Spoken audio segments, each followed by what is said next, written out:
The stagecoach lurched violently to the left, slamming Clara Vance's shoulder against the hard wood of the cabin wall. Dust, thick and tasting of alkali, filtered through the heavy velvet curtains she had drawn tight against the glare of the sun. It was a suffocating, rattling box of misery that had been her home for 10 days since leaving the railhead. Clara straightened her hat, a delicate thing of silk and lace that was already ruined by the grit of the territory.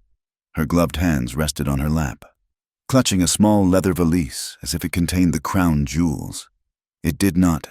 It contained a change of linen, a silver hairbrush, and a packet of letters that felt heavy enough to sink a ship. She looked down at the envelope on top. The handwriting was sharp and angular, belonging to her father. It was addressed to Mr.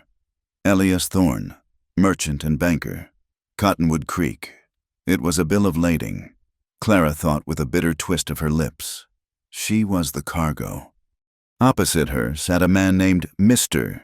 Abernathy, a whiskey salesman who smelled of his own wares and had slept with his mouth open for the last 50 miles. Beside him was a nervous young clerk clutching a ledger.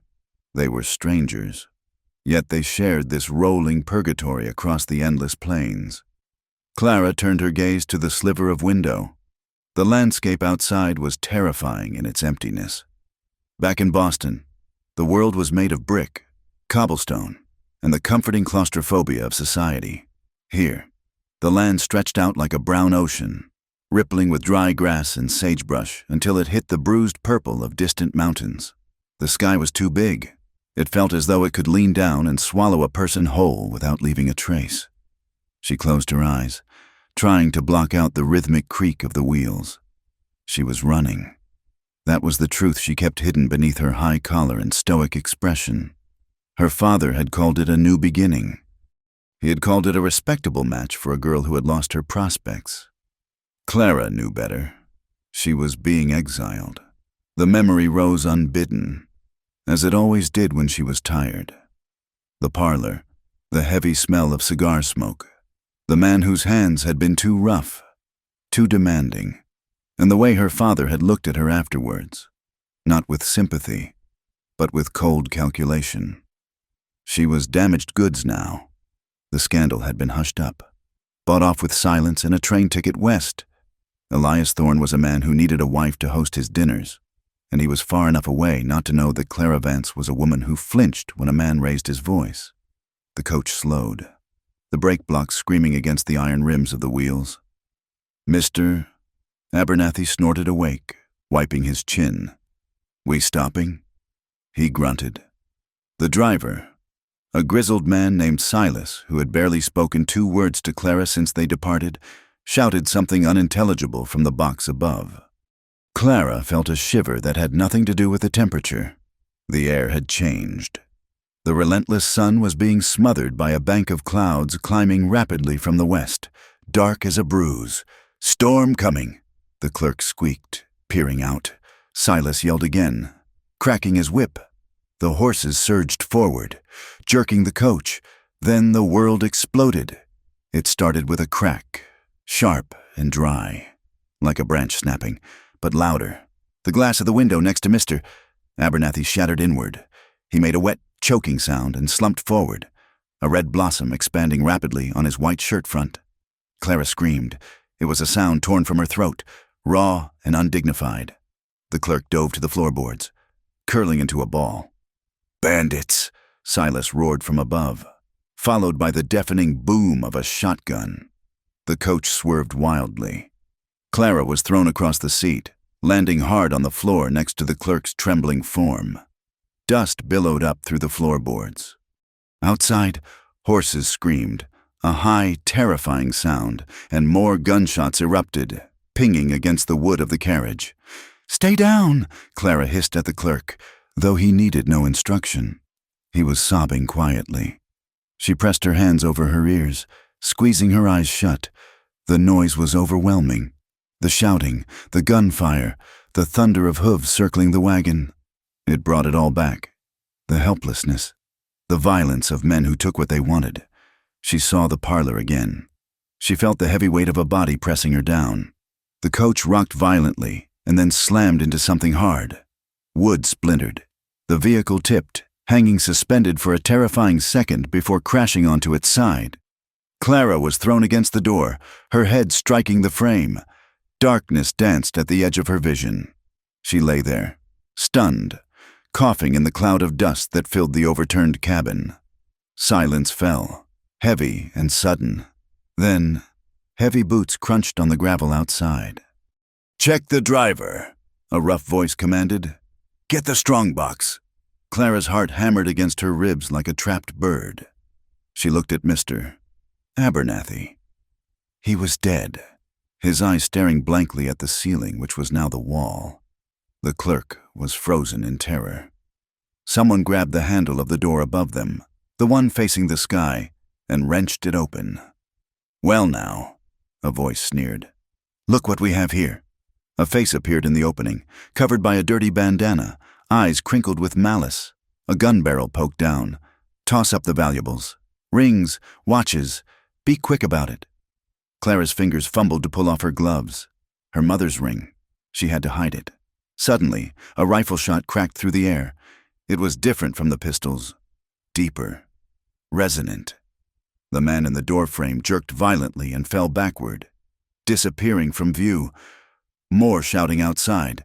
Someone yelled, "He's in the rocks! Flank him!" Gunfire erupted again, intense and rapid. Clara curled tighter, pulling her knees to her chest. She heard the whine of bullets ricocheting off the iron wheels. There was a frantic exchange, the sound of galloping hooves, and then a man screaming in pain. Then, silence returned. Not the heavy silence of before, but a tense, vibrating quiet. The wind whistled through the spokes of the broken wheels.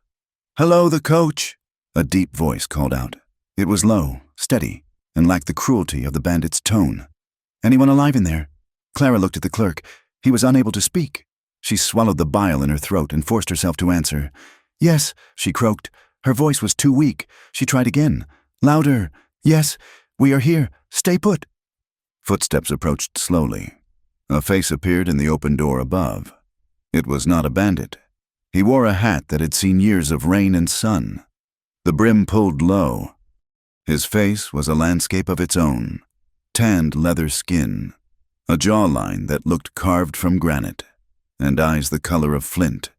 He held a Winchester rifle easily in one hand, resting it against his shoulder. He looked down at the carnage inside, the dead salesman, the terrified clerk, and Clara, disheveled and covered in dust. "Give me your hand, ma'am," he said. Clara reached up. His hand engulfed hers. His palm was rough, calloused and scarred, but his grip was firm. He hoisted her up and out of the wreckage as if she weighed no more than a sack of flour. She stood on the side of the overturned coach, blinking in the harsh light. The wind whipped her skirts around her legs. The scene was grim. The driver, Silas, was slumped against the wheel of the lead horse, clutching his leg, which was bleeding profusely. 2 bandits lay dead in the dirt. The others had fled. The cowboy lifted the clerk out next, setting him on the ground. Then he turned his attention to Clara. He didn't smile. He didn't offer false comforts. He simply scanned her for injuries with a clinical, detached gaze. "You hurt?" he asked. Clara shook her head. "No, I do not think so." He nodded once and turned away, walking toward the driver. Clara watched him. He moved with a fluid, predatory grace, distinct from the rigid posturing of the city men she knew. He wore worn chaps over denim trousers, a faded blue shirt, and a heavy canvas coat. He looked like part of the land itself, rough, enduring, and dangerous. She climbed down from the coach, her legs trembling so badly she nearly fell. She walked over to where he was kneeling beside Silas. "Bad break," Silas hissed through gritted teeth, bones through the skin. The cowboy worked quickly. He pulled a knife from his belt and slit the pant leg. Clara gasped at the sight of the blood, but the cowboy didn't flinch. He took a bandana from his neck and tied it tight above the wound. "We can't stay here," the cowboy said. His voice was a low rumble, competing with the rising wind. "That storm is moving fast, and those road agents might come back with friends. The coach is done for." Silas groaned. Wheels smashed, axles snapped. I know, the cowboy said. He stood up and looked at the sky. It was turning a sickly shade of green-black. The temperature had dropped 20 degrees in the last 10 minutes. He turned to Clara and the clerk. My name is Jesse Raines. My place is about 5 miles north of here. It's the only shelter before the storm hits. 5 miles? The clerk stammered. We have to walk? Jesse looked at the clerk with flat eyes. You can stay here with the dead man if you like, but the coyotes will be here by sundown, and the freeze will kill you by midnight. He turned to Clara. Can you ride, ma'am? I have ridden in a park, she managed to say. Side saddle. Jesse looked at the one remaining horse that hadn't been maimed or spooked off, his own large roan mare, and one of the coach horses he had managed to cut loose. We don't have a side saddle, he said bluntly. You'll have to ride astride or walk. He moved to the coach horse, calming it with a gentle hand and a soft murmur. He fashioned a crude hackamore from the harness leather. He helped the injured Silas onto the coach horse. You, he pointed to the clerk, you lead this horse. Keep him steady. He turned to Clara. You'll ride with me. It's faster, and we are losing light. Clara hesitated. The idea of pressing her body against a strange man, a man who had just killed 2 people with terrifying efficiency, made her stomach turn. But a clap of thunder, loud as a cannon shot, made the decision for her. Very well, she whispered. He mounted his horse in one fluid motion, then reached down. Put your foot on my boot, grab my arm. She did as she was told. He swung her up behind him. There was no saddle horn to hold, only him. Hold onto my waist, he commanded, and don't let go. Clara wrapped her arms around his midsection, beneath the canvas coat. She could feel the hard muscle of his torso. He smelled of horse sweat, gun oil, and rain. It was a raw, masculine scent that was entirely foreign to her. They set off into the wild. The journey was a blur of misery. The wind began to howl, a high, lonely sound that tore at Clara's clothes. The temperature plummeted.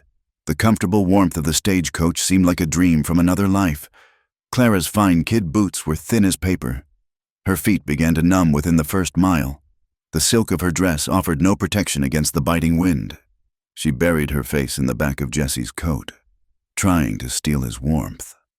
They moved across a landscape that seemed determined to kill them. Dry creek beds cut through the earth like scars. Jagged rocks rose up from the brown grass. In the distance, coyotes began to yip and howl, sensing the coming storm and the scent of blood on the wind. Jesse did not speak. He rode with a singular focus, his head constantly turning, scanning the horizon. He seemed tense, coiled like a spring. Clara felt the undeniable strength in him. He was an anchor in this chaotic ocean of grass, unlike the men in Boston who hid their cruelty behind polished manners and waistcoats. This man wore his lethality openly. It terrified her, yet, strangely, it made her feel safer than she had felt in months. He was dangerous, yes, but his danger was directed outward, at the world, not at her, or so she hoped. After an hour, the first drops of rain hit. They were not soft summer rain. They were shards of ice that stung the skin. We need to pick up the pace, Jesse shouted over the wind. The clerk was stumbling, dragging the horse carrying the groaning driver. Jesse slowed, his frustration evident in the set of his shoulders, but he did not leave them behind. Clara's hands were frozen claws clutching Jesse's coat. She was shivering violently. She felt him shift, reaching back to check on her without looking.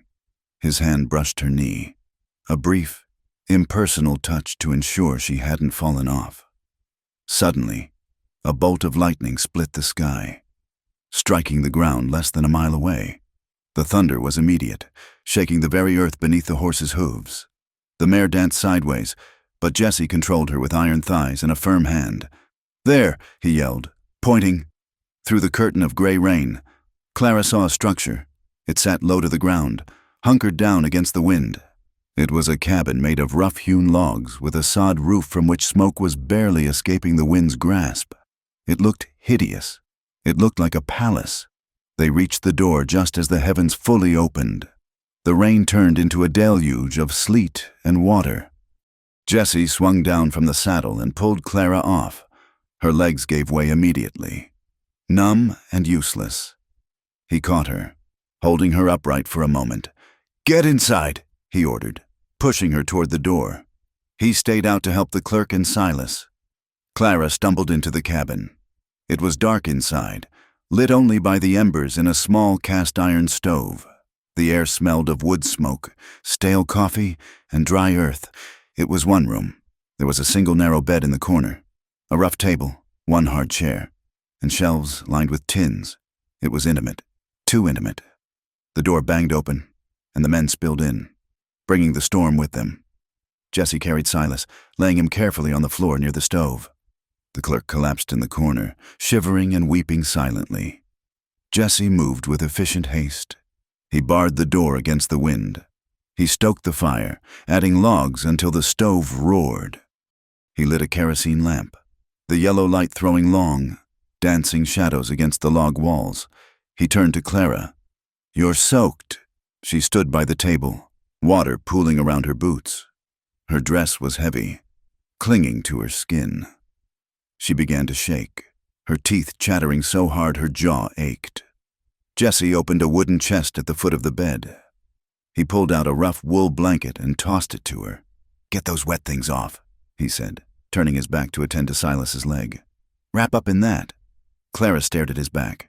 "Take her dress off? Here? In front of 3 men? I cannot," she stammered. Jessie didn't turn around. "Ma'am," he said, his voice flat and hard, "you are already freezing. If you keep those wet clothes on, you will take a fever and you will die. Modesty is a luxury for the city. Out here, we focus on staying alive." He looked over his shoulder, his eyes meeting hers. "Turn your back if you like, but get dry." Clara looked at the clerk, who had his face buried in his knees, and Silas, who had passed out from the pain. She looked at Jessie, who had returned his attention to the driver's wound. Trembling, she turned toward the dark corner, her fingers, stiff with cold, fumbled with the buttons of her bodice. The wet silk peeled away like a second skin. She stripped down to her chemise and petticoats, which were damp but not soaked, and wrapped the scratchy wool blanket tight around her shoulders. She moved toward the stove, the heat biting into her frozen skin. The hours that followed were a blur of nightmare. The storm raged outside, battering the cabin with fists of wind.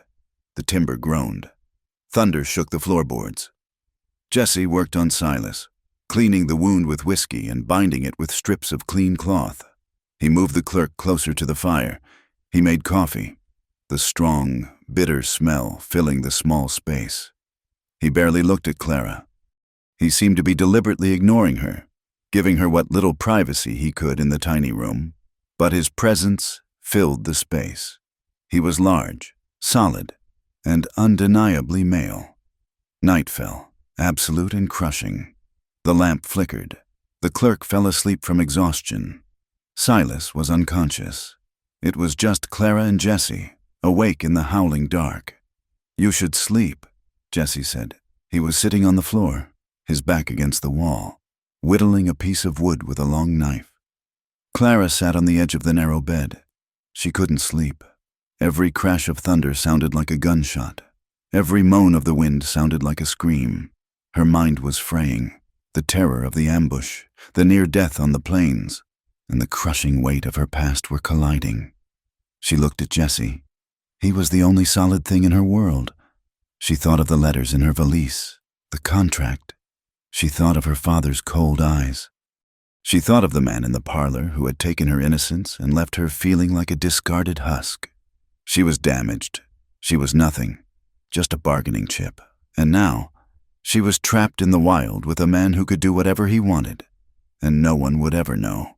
The panic rose in her throat, choking her. It mixed with a strange, delirious exhaustion.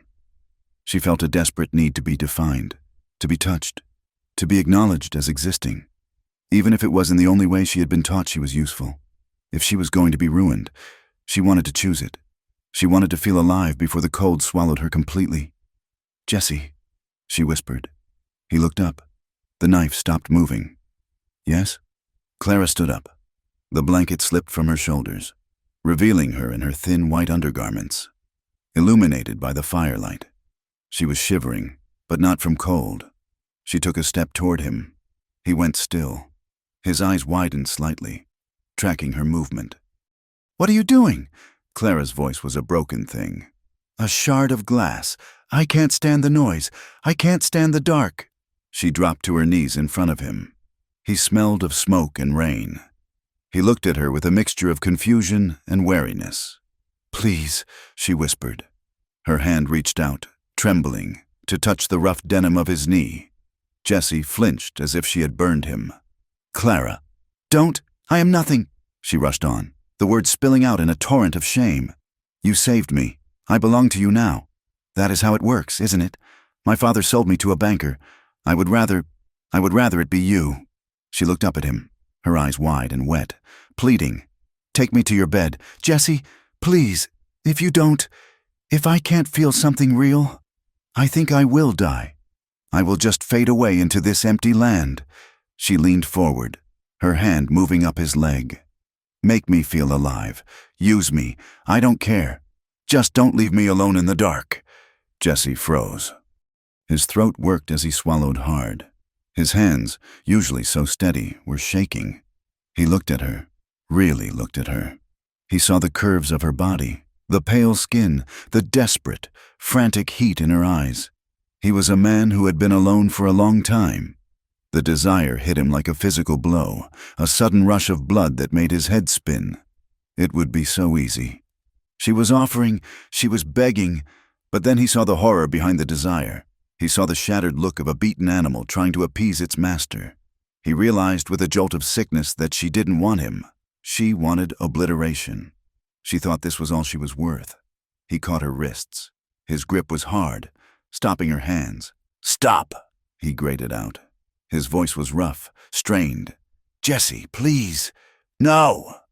The word was a bark, sharp enough to cut through her panic. He pushed her hands away, firmly but gently, and scrambled to his feet, putting distance between them. He backed against the door, breathing heavily, his chest heaving. "Look at me," he commanded. Clara slumped on the floor, burying her face in her hands, sobbing. I'm sorry. I'm so ashamed." Jesse took a shuddering breath. He ran a hand over his face, wiping away the sweat. "You listen to me. Clara, you are not a transaction. You are not cattle to be traded or sold, and you sure as hell aren't payment for a ride in the rain." He walked back to the bed and stripped the remaining blankets off it. He threw them onto the floor near the stove. "Get in the bed," he said. Clara looked up, tears streaking her dusty face. "But, alone," Jesse cut in. "You sleep in the bed. I will take the floor." He looked down at her, his expression fierce and pained. "I am not the men you knew back east. I don't take advantage of terrified women. I don't use people's desperation to warm my own bed, but I wanted—" "You don't know what you want right now," he said softly. "You're scared. You're in shock, and you've been told lies about your own worth for so long you're starting to believe them." He reached down and pulled the wool blanket up around her shoulders again, covering her. "Go to sleep, Clara. I will keep the fire. I will watch the door. Nothing is going to hurt you tonight. Not the storm, not the bandits, and certainly not me." Clara stared at him. She was trembling, but the frantic heat was draining away, leaving a hollow confusion. He had refused. He could have had her. She had thrown herself at him, and he had said no. "Why?" she whispered. "Because," Jesse said, turning back to the stove and sitting down heavily on the floor, picking up his piece of wood. "When a man takes something broken, he just breaks it further. And I've got enough broken things in my life." He didn't look at her again. Clara crawled into the narrow bed. The sheets were rough cotton, smelling of sage. She pulled the covers up to her chin. She watched Jesse's silhouette against the firelight. He sat like a statue, whittling, watching the flames. She listened to the wind howling outside, trying to tear the roof off. But inside, There was only the sound of the fire popping and Jessie's steady, rhythmic breathing. For the first time in her life, a man had looked at her weakness and offered protection instead of exploitation. It was a foreign concept. It terrified her almost as much as the storm. She lay awake for hours, watching him, until exhaustion finally dragged her under. Clara woke to silence. The wind had died. The thunder was gone. She sat up, blinking. The cabin was cold. The fire had burned down to embers. Sunlight, pale and watery, was streaming through the cracks in the door. She looked at the floor. Silas and the clerk were still asleep, huddled in their coats. Jessie was at the stove, quietly feeding small sticks into the firebox. He looked exhausted. His eyes were rimmed with red, hollowed out by sleeplessness. He hadn't slept at all. She realized. He had kept his promise. He had watched over them. He sensed her movement and looked up. His face was guarded, his expression unreadable. "Morning," he said quietly. Clara pulled the blanket tighter around herself. The memory of the night before rushed back, her begging, her nakedness, her shame. Her cheeks burned with heat. "Morning," she whispered. She expected him to mock her, to look at her with disgust, to make a lewd comment. Instead, Jessie poured a tin cup of coffee from the pot on the stove. He walked over to the bed and held it out to her. "Drink this," he said. "It's hot. It'll help." Clara took the cup. Her fingers brushed his. He didn't pull away immediately. He held her gaze for a second. There was no judgment in his eyes, only a weary, quiet understanding. "Storms broke," he said. "We'll ride for the ranch as soon as the horses are ready." "Thank you," Clara said. She wasn't talking about the coffee. Jessie nodded once, a sharp jerk of his chin. Then he turned back to the fire, his broad shoulders blocking the light. Clara brought the cup to her lips. The coffee was bitter and strong, but it warmed her chest. She watched him work, feeling a strange sensation in her heart. It was a fragile, terrifying thing. It was the beginning of trust, and in this harsh, unforgiving land, that was the most dangerous thing of all. The mud had turned to iron-hard ruts by the time they reached the ranch gate. The storm had scoured the world clean, leaving behind a sky of piercing, relentless blue that seemed to stretch on forever. Clara sat astride the horse behind Jessie, her arms aching from holding onto his waist for hours. Her city legs rubbed raw by the friction of denim and saddle leather. She looked up as they passed beneath a crude wooden archway. The name Double R was burned into the wood, faded by years of sun. "This is it," Jessie said. His voice was rough with fatigue. Clara peered around his shoulder. The ranch was not the romanticized pastoral scene she had read about in penny novels back in Boston. It was a scar on the land. The house was a low, weather-beaten structure of gray timber and stone, huddled against the side of a rise as if trying to hide from the wind. A barn leaned drunkenly to the west, propped up by thick poles. Corrals made of twisted juniper wood held a few horses that looked as hard and wary as their owner. Beyond, the pasture stretched out endlessly, dotted with a thin line of cattle that grazed on the brown stubble. It looked desolate. It looked lonely. It looked like a prison built of space rather than bars. And yet, as Clara breathed in the scent of sagebrush and damp earth, she felt a strange loosening in her chest. There were no brick walls here, no parlor curtains to hide behind, no whispers echoing in crowded ballrooms. It was ugly, perhaps, but it felt honest. They rode into the yard.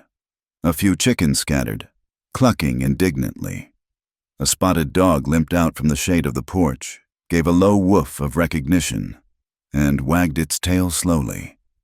Jessie halted the horse and swung down, his boots crunching in the dirt. He reached up for her. "Easy now," he said. "Your legs are going to be numb." Clara slid down into his arms. He was right. Her knees buckled the moment her feet touched the ground. He held her steady, his hands large and warm on her waist, just for a second longer than necessary before stepping back. "I will get Silas and the boy settled in the bunkhouse," Jessie said, nodding toward a smaller shack near the barn. The clerk, whose name turned out to be Arthur, was sliding off the other horse, looking green and terrified. "Silas, the driver," was conscious but pale, his leg bound tight. "You go inside," Jesse instructed Clara, pointing to the main house. "There is a room in the back. It is clean. Rest." Clara nodded and walked up the creaking steps to the porch. She pushed open the heavy oak door and stepped inside. The house was silent. It smelled of wood smoke, coffee, and old leather. The main room was sparse. A stone fireplace, a heavy table with 2 chairs, a battered leather sofa, and shelves lined with well-thumbed books and bits of tack. It was masculine and utilitarian, devoid of any softness. She found the back room. It held a narrow iron bed covered with a quilt that looked like it had been stitched by someone who knew durability but nothing of color matching. A washstand with a chipped pitcher stood in the corner. A small window looked out over the empty plains. Clara sat on the edge of the bed. She was filthy, her hair a bird's nest of tangles, her fine dress ruined by mud and grease. She felt entirely displaced, like a china doll dropped in a pig pen. But she was alive, and for the first time in months, she was not afraid of who might walk through the door. The reality of her situation set in 2 days later. Silas and Arthur had been taken into town by a passing neighbor Jesse had flagged down, a gruff old man with a wagon full of feed. Jesse had insisted Clara stay behind. The stage line was broken, he argued. The town hotel was full of drifters, and with her fiancé not due to arrive in Cottonwood Creek for another week, she was safer here. But safety came with a price. Jesse stood in the kitchen that morning, drinking coffee black enough to float a horseshoe. He looked at her over the rim of his cup. He had shaved, revealing a strong, square jaw, but his eyes remained guarded. "We need to be clear on something. Miss Vance," he said. Clara looked up from her plate of biscuits and gravy. "Please, call me Clara." Jesse hesitated, the name feeling too intimate in his mouth. "Clara, then, you staying here? People are going to talk. A woman alone with a man at a line ranch. It is not done, not by decent folk." Clara stiffened. "I am not concerned with what decent folk think. Decent folk in Boston watched my father sell me like a broodmare and said nothing." Jesse set his cup down with a sharp clink. "I am concerned. For you.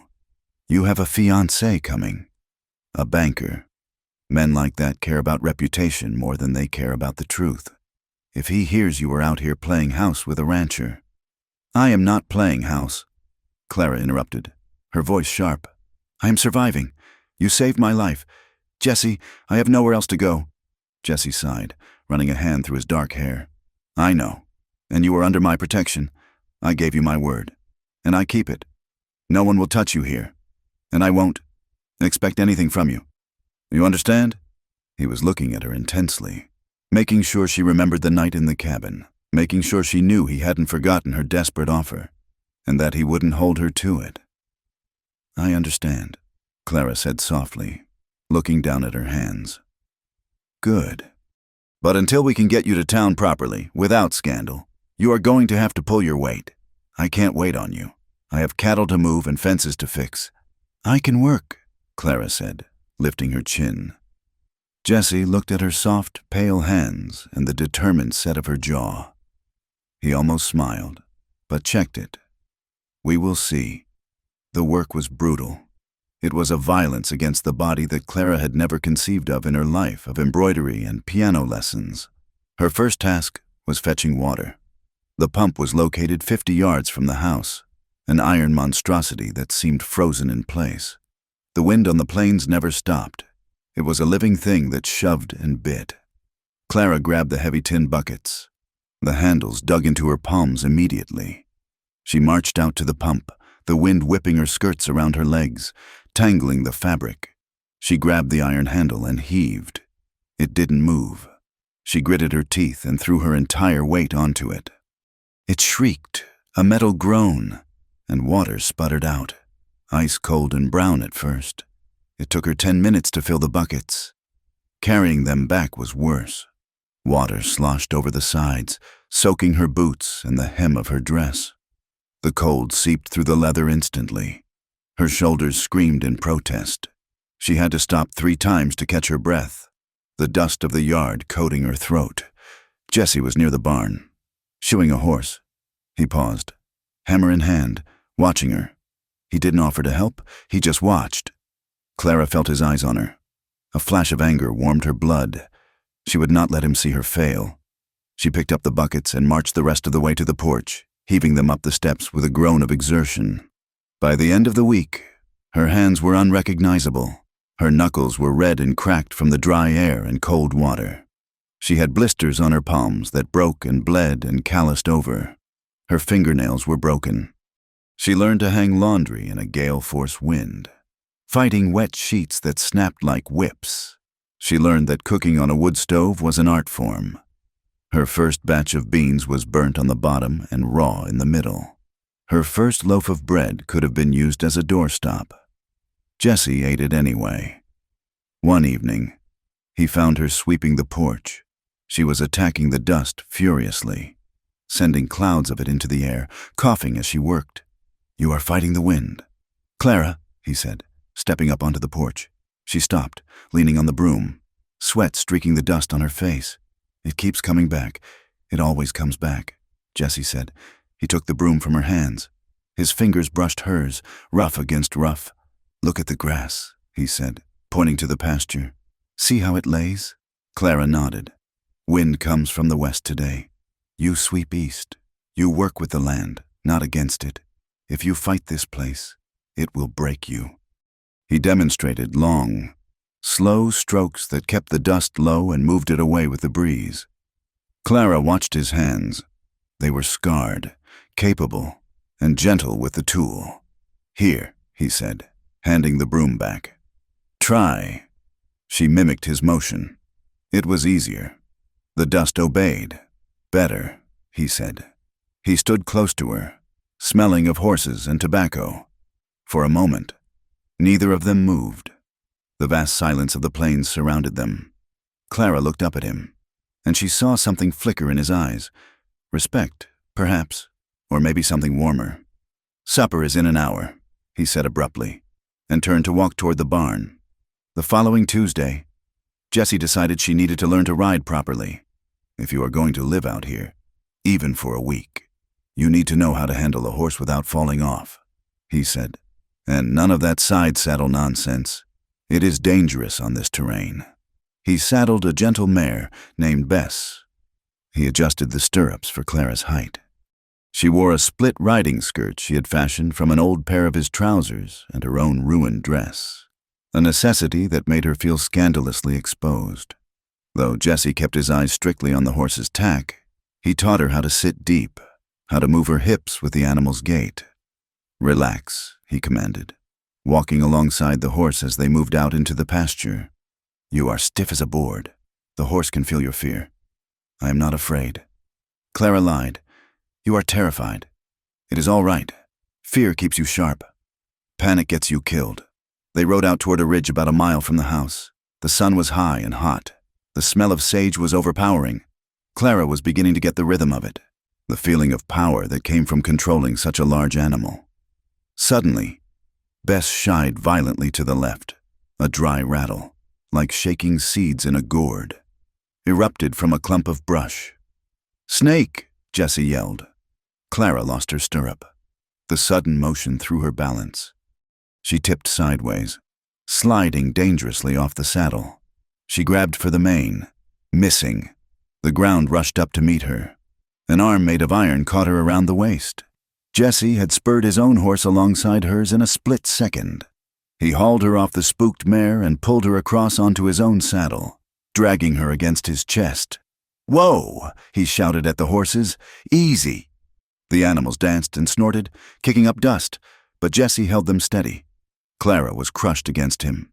She was straddling his lap, her legs tangled with his. Her face was buried in his neck. She could feel his heart hammering against her ribs, a fast, powerful rhythm that matched her own. He held her tight, one arm wrapped securely around her back, his hand tangled in her hair to press her head down, protecting her. "Are you bit?" he demanded, his voice rough. "Did it get you?" "No!" Clara gasped. "No! I fell!" He kept the horses moving, putting distance between them and the snake. Only when they were 50 yards away did he slow them to a halt. He didn't let her go. Clara pulled back slightly to look at him. Their faces were inches apart. She could see the gold flecks in his gray eyes. She could feel the heat radiating from his skin. The adrenaline of the scare was crashing into something else, a sudden, overwhelming awareness of his body against hers. He was so strong. He had plucked her from the air as if she were weightless. "Clara," he breathed. His gaze dropped to her lips, then snapped back to her eyes. The air between them crackled. It was thicker than the storm had been.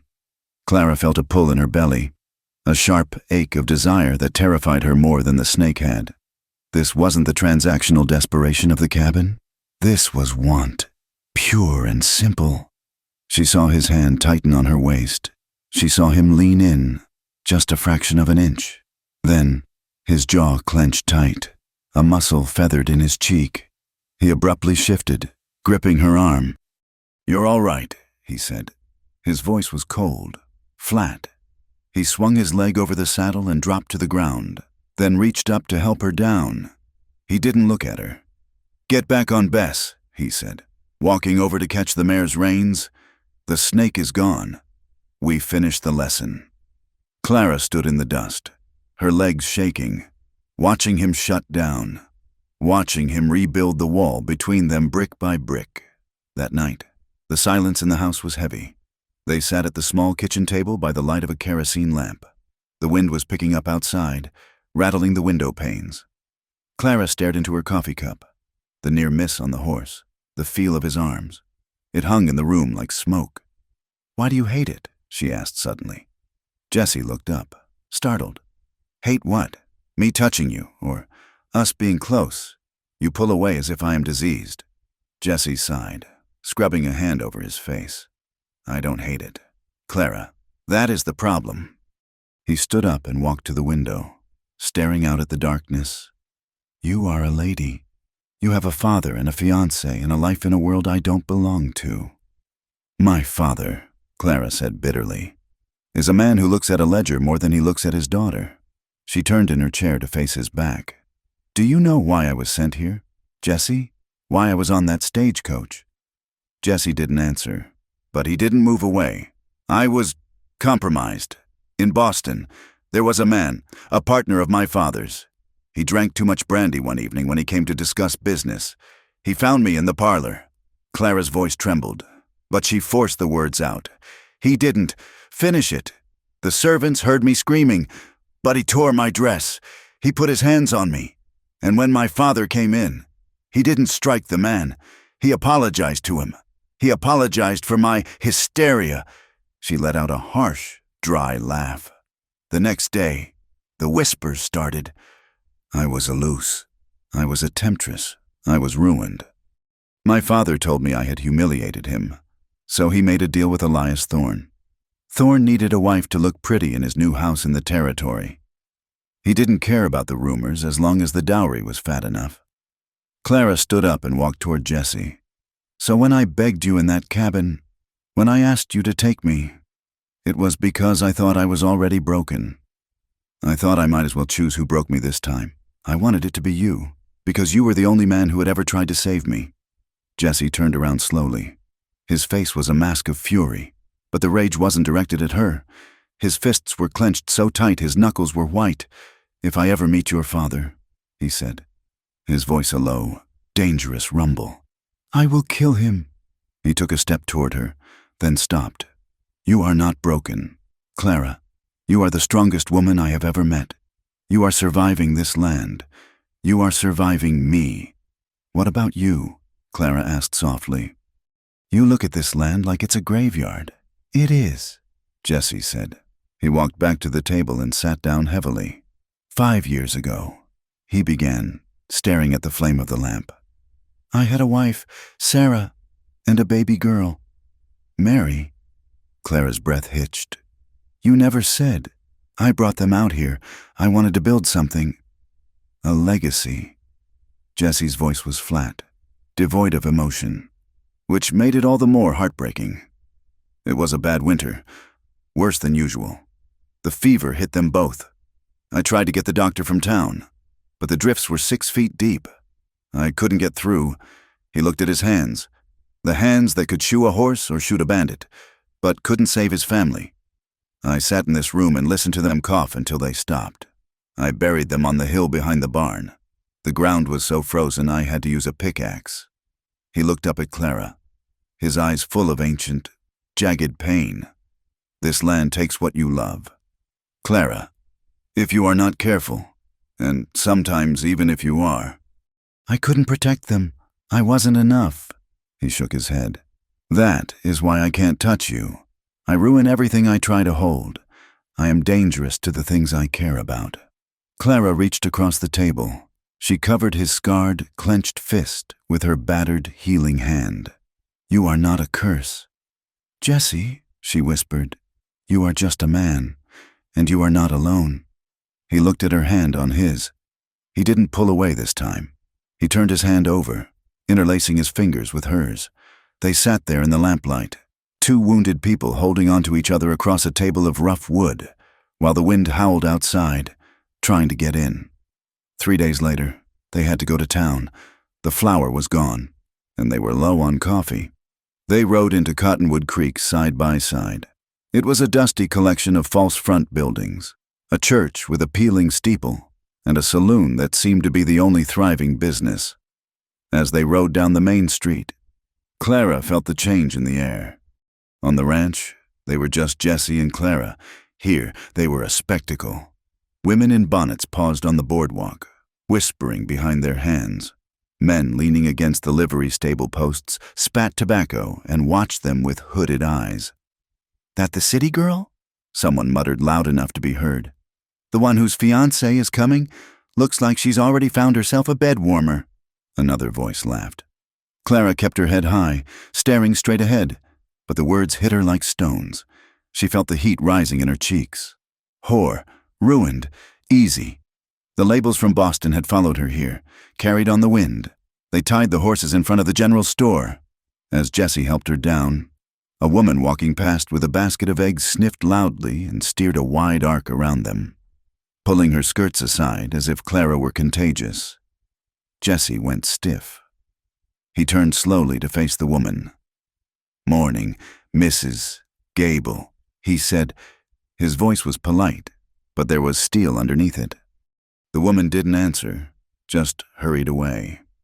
A man stepped out of the saloon, a large, greasy-haired individual named Miller. He leaned against the doorframe, grinning. Got yourself a new housekeeper? Rains? Or is she payment for that stagecoach rescue? I heard she was desperate. The laughter from the men behind him was sharp and cruel. Clara flinched. She moved a step behind Jesse, shame burning through her gut. Jesse didn't move back. He moved forward. He stepped up onto the boardwalk, his boots thudding heavy on the wood. He walked right up to Miller until he was inches from the man's face. Jesse was not a man who postured. He simply existed with a terrifying intensity. Miss Vance is a guest in my home, Jesse said softly. She is under my protection, and she is a lady of quality. If I hear one more word, one more whisper, that suggests otherwise, I will take it as a personal insult. He paused, letting the silence stretch. And you know how I handle insults. Miller's grin faltered. He swallowed, looking at the gun on Jesse's hip, then at Jesse's cold gray eyes. Just having fun.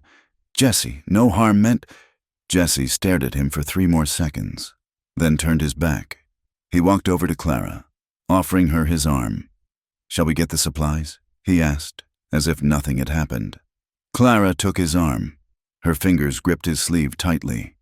She felt safe, yes, but she also felt the weight of the town's eyes. They had stopped laughing, but they hadn't stopped judging. The rumors would only grow. By defending her, Jesse had tied his reputation to hers. He was sinking with her. That evening, the ranch felt different. The outside world had intruded. The bubble of their isolation had been pricked. Clara stood by the window in her nightgown. It was thin cotton, white and simple.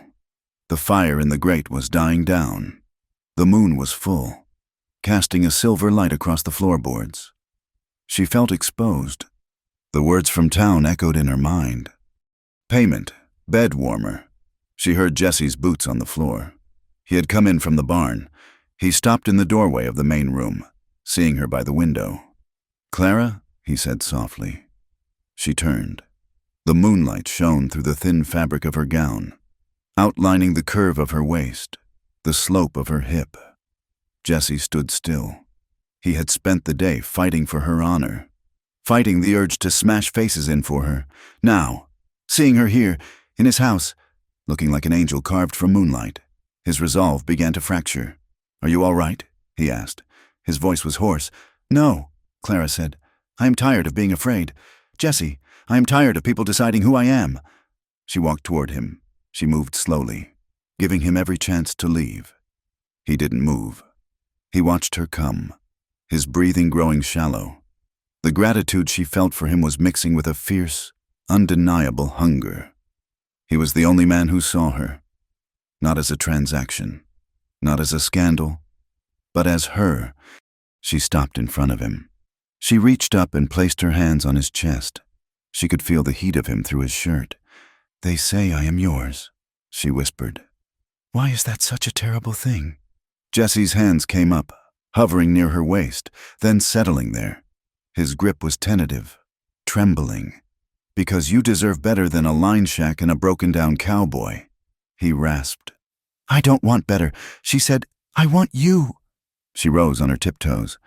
Jesse made a sound low in his throat, half groan, half surrender. He dipped his head. Their lips met. It wasn't like the polite, dry kisses she had imagined in her youth.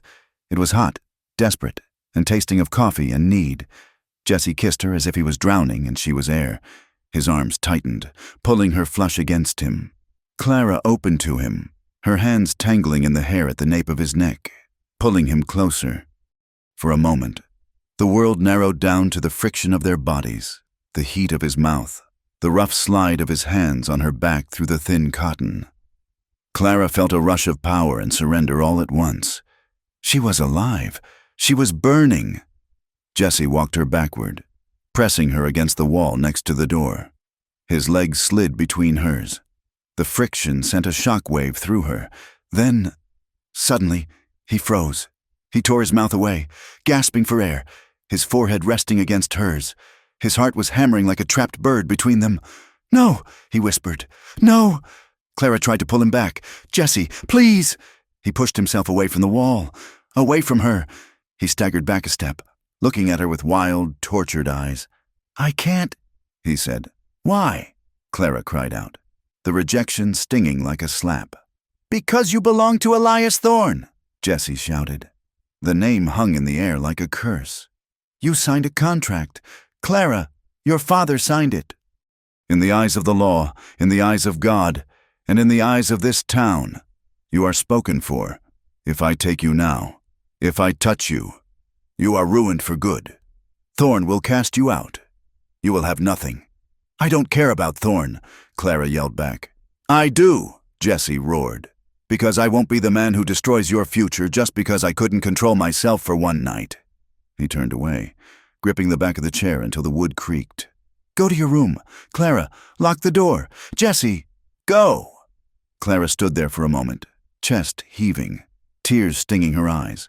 She felt stripped bare, rejected not because he didn't want her, she could feel that he did, but because he loved her enough to deny himself. It was a noble, stupid, heartbreaking reason. She turned and ran to her room. Slamming the door, she threw herself onto the bed, burying her face in the pillow to stifle her sobs. She wondered if she was asking for too much. She wondered if she deserved a man who was too good to love her. In the main room, Jesse collapsed onto the leather couch. He stared up at the dark ceiling, his body aching with unfulfilled desire, his mind racing. He knew he had done the right thing. He knew he had protected her. But as he lay there in the dark, listening to her muffled crying through the wall, he felt like the biggest coward in the West. He knew that soon Elias Thorne would come, and when he did, this fragile, beautiful world they were building would shatter like glass. The rider appeared as a speck of dust on the southern horizon, a dark smudge against the blinding white of the afternoon sky. Jesse was the first to see him. He was repairing a section of fence where the wind had knocked a post loose, his sledgehammer pausing in midair. He lowered the tools slowly, wiping sweat from his brow with a forearm that was corded with muscle and scarred from wire. Clara was on the porch, shelling peas into a tin bowl. The rhythmic ping-ping-ping of the peas hitting the metal stopped. She watched Jesse watch the horizon. In the 2 weeks she had been at the Double R, she had learned that visitors were rare, and they were almost never good news. The rider materialized into a man on a lathered bay gelding. He wore a dusty bowler hat and a coat that was too heavy for the heat, marking him as a town man, a messenger. He rode right up to the fence line, pulling his horse up sharply. "Mr. Rains," the man called out, his voice thin and reedy. Jesse nodded once, leaning on the handle of the sledgehammer. "Got a packet for you," the rider said, digging into his saddlebag. "And one for a Miss Vance. Sheriff told me she might be out here." Jesse took the envelope. He walked to the porch, his boots heavy on the wood. He handed Clara her letter without a word, his face setting into a mask of grim anticipation. Clara's hands trembled as she broke the wax seal. It was her father's seal. She read the words, and the blood drained from her face, leaving her pale as milk. The handwriting was not her father's. It was a clerk's precise script, but the signature at the bottom was Elias Thorne's, with her father's scrawled below it as a witness. "My dear Clara, it has come to my attention that your journey was interrupted by violence. While I am relieved to hear you survived, reports of your current living situation have caused considerable distress to your father and myself. You are residing in the home of a bachelor, a situation that is actively dismantling what remains of your reputation. I have arrived in Cottonwood Creek. I expect you to present yourself at the Grand Hotel immediately. I have brought legal counsel to ensure that any debts incurred for your protection are settled. Do not force me to involve the law further. Your father is quite ill with worry and shame. Come home to your duty. Elias Thorne." Clara looked up. Jesse was reading his own letter. His jaw was clenched so tight a muscle jumped in his cheek. He crumpled the paper in his fist. "What does it say?" Clara whispered. Jesse looked out at the empty plains, his eyes hard. "It says I am harboring a fugitive from a lawful contract. It says if I don't deliver you to town within 48 hours, there will be questions regarding the title of my land and certain bank loans I took out last winter to buy seed." He turned to her. "They are squeezing us. Clara, they are using the land to get to you." The kitchen felt smaller that evening. The letter sat on the table between them like a loaded pistol. "I will not go back," Clara said. Her voice was quiet but shaking with intensity. She gripped the edge of the table. "You don't know him. Jesse, Elias Thorne is not a man. He is a ledger book in a suit. He looks at me and sees an asset." Jesse stood by the stove, his back to her. He was staring into the fire, his shoulders slumped with a weight that had nothing to do with physical labor. "You have to go back." "Clara!" Clara stood up, her chair scraping loudly against the floorboards. "How can you say that, after everything you said about this place being honest, about me surviving?" Jesse turned. His face was anguished. "Because I can't protect you from this. I can stop a bandit. I can shoot a wolf. I can ride out a storm. But these men, they fight with paper. They fight with money. If you stay here, they will ruin you completely. They will drag your name through the mud until no decent place will let you in the door. My name is already mud," Clara cried. She walked around the table, standing before him. "I don't care about the town. I don't care about the whispers. I care about—" She stopped. The air in the room suddenly charged. "I care about us," she wanted to say, but she couldn't. Jesse looked at her, and for a moment, his guard dropped. She saw the desperation in his eyes, the longing that matched her own. "I am trying to save you," he rasped. "You are trying to get rid of me," she countered, tears stinging her eyes. "Because you are afraid." "Not of them. Of this." Jesse flinched. He stepped back, putting distance between them. "We need supplies," he said, his voice turning cold and practical. "We will go to town tomorrow. We will talk to Thorne. We will see if we can settle this like reasonable men. Reasonable men don't threaten to take a man's home. Jesse, Clara said. We go tomorrow, he repeated, and walked out the back door into the night. Cottonwood Creek was busy when they rode in the next day. It was a Saturday, and the ranchers from the surrounding valley were in for supplies and whiskey. The street was choked with wagons and horses. The atmosphere had changed since their last visit. It was heavier, darker. As they rode past the barber shop, men stopped talking and watched them. It wasn't just curiosity anymore. It was hostility. The rumors had fermented, turning from idle gossip into malicious judgment. Jesse tied the horses at the hitching rail near the livery stable. I need to speak to the blacksmith about a new rim for the wagon wheel, he told her. Stay here. Do not wander. I am not a child. Jesse, Clara said, smoothing her skirts. She wore her traveling dress, cleaned as best she could, but it still looked worn. Jesse looked at her, his eyes scanning the street. I know, but there is a mood in this town I don't like. Just stay in sight. He walked into the dark maw of the livery. Clara stood on the boardwalk, feeling exposed. She decided to go to the general store to buy thread. She needed to mend the hem of her dress before she faced Elias Thorne. She bought the thread from a shopkeeper's wife who refused to meet her eyes, taking Clara's coins with a pinched, disapproving mouth. Clara left the store, her head high, but her stomach churning. She turned down the narrow alley that ran between the store and the saloon, looking for a shortcut back to the horses. It was a mistake. The alley was shadowed and smelled of stale beer and rotting refuse. Halfway down, a man stepped out from behind a stack of crates. It was Zeke, a ranch hand Clara had seen loitering outside the saloon earlier. He was a big man, heavy with fat and muscle, his face flushed with cheap whiskey. He grinned, revealing yellowed teeth. Well now, he slurred. If it ain't the city princess. Clara stopped, her heart hammering. Excuse me, she said, trying to step around him. Zeke moved, blocking her path. He smelled of sweat and unwashed clothes. In a rush, ain't you? He sneered.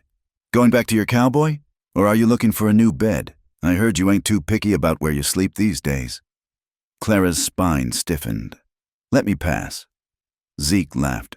A wet, ugly sound. Or what? You gonna scream? Everyone knows what you are. You act all high and mighty, but you're just a stray cat Jesse Raines picked up, and everyone knows strays are free to anyone who wants 'em. He reached out and grabbed her arm. His fingers were greasy and strong. Clara didn't scream. She reacted with the fury of a woman who had been pushed too far. She swung her other hand and slapped him. Hard. The sound cracked like a whip in the narrow space. Zeke's head snapped back. For a second, he looked stunned. Then his face twisted into a mask of rage. You little bitch, he growled. He shoved her. Clara stumbled back, hitting the rough wood of the saloon wall. Before she could recover, he was on her, pinning her arms to her sides, his heavy weight pressing her against the planks.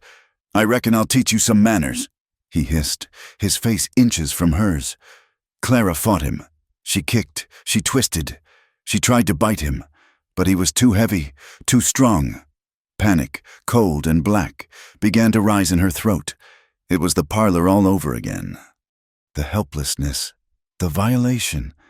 Suddenly, Zeke was ripped away from her. It happened so fast Clara couldn't track it. One moment Zeke was crushing her. The next he was flying backward, crashing into the dirt. Jesse stood there. He didn't look like a man. He looked like a storm given flesh. His hat was gone. His teeth were bared. Zeke scrambled to his feet, pulling a knife from his belt. I'm gonna gut you. Raines! Jesse didn't wait. He stepped inside Zeke's clumsy swing, catching the man's wrist and twisting it with a sickening crunch. The knife dropped. Jesse drove his fist into Zeke's face. Once, twice, 3 times. The sound of knuckles hitting bone echoed in the alley. Zeke crumbled, but Jesse didn't stop. He dragged the man up by his collar and slammed him into the crates. He hit him again, a short, brutal hook to the ribs that surely broke bone. Jesse! Clara screamed. She pushed herself off the wall. Jesse, stop! You'll kill him! She grabbed Jesse's arm, hauling back with all her weight. Jesse froze. His fist raised for another blow. He was breathing in ragged gasps, his eyes wild and unfocused. He looked at Clara, and for a second, she thought he didn't recognize her. Then the red haze cleared. He dropped Zeke, who slid to the ground, moaning and bloody. Jesse looked at his own hands. His knuckles were split and bleeding. He looked at Clara, seeing the terror in her eyes, not of Zeke, but of the violence she had just witnessed. "Right here," a voice shouted. The sheriff stepped into the alley, followed by 2 deputies. Sheriff Miller was a thin man with eyes like polished stones and a mustache that hid a cruel mouth. He looked at Zeke groaning in the dirt, then at Jesse. "That is enough. Rains," Miller said, his hand resting on the butt of his pistol.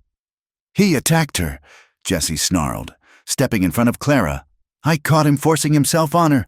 Miller looked at Clara. She was disheveled, her dress dusty, a bruise beginning to form on her wrist. He looked at her with cold indifference. "Is that so?" Miller drawled. "Or maybe they were just haggling over the price. And you got jealous." Jesse lunged forward. The deputies drew their guns.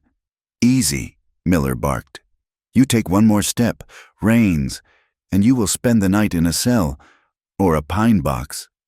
Jesse stopped, his chest heaving. "This man assaulted a woman. Do your job." "Miller, I am doing my job," Miller said. "I am keeping the peace. And it seems to me the peace was fine until you 2 rode in. You beat a man half to death in my town. That is a fine, $50, or 30 days in jail." $50? Jesse spat. "That is robbery. That is the law," Miller said. "And as for the lady, I suggest you get her off the streets. Mr. Thorne is in town. He is having a drink at the hotel. He might not appreciate his property causing brawls in alleys." Jesse stared at the sheriff with a hatred so pure it burned. He reached into his pocket and pulled out a pouch. He threw a handful of coins into the dirt at Miller's feet. "There is your blood money," Jesse said. He turned to Clara, his arm going around her shoulders. Protective, heavy, possessive. "Come on." They walked out of the alley, leaving the sheriff and the groaning man behind, but they could feel the eyes of the town on them. The whispers were louder now. "Dangerous, wild, whore." The ride back to the ranch was silent. The sun was setting, casting long, bloody shadows across the plains. When they reached the barn, Jesse helped Clara down. She stumbled, her legs weak from the adrenaline crash. She leaned against the stall door, burying her face in her hands, and began to sob. It wasn't a gentle weeping. It was the ugly, hacking sobbing of someone who had held on for too long. Jesse led the horses into their stalls. He stripped the saddles off with angry, jerky movements. Then he stopped. He heard her crying. He walked over to her. The anger drained out of him, leaving only exhaustion and a terrible, aching tenderness. "Clara," he said softly. He knelt beside her. He reached out, his hand hovering, then gently cupped her face. His thumb brushed away a tear that was cutting a track through the dust on her cheek. "Look at me." Clara shook her head, keeping her eyes squeezed shut. "I am sorry. I caused this. I am poison. Jesse, everywhere I go, violence follows." Jesse took her chin and forced her to look at him. His eyes were fierce. "No, you listen to me. What that man did, what those people say, that is not you. That is the ugliness of the world. You are not poison. You are the only clean thing in this whole damn territory." Clara looked at him, her breath hitching. His face was bruised, his lip split, but he looked beautiful to her. "I was so afraid," she whispered. "Not of him. I was afraid you wouldn't come."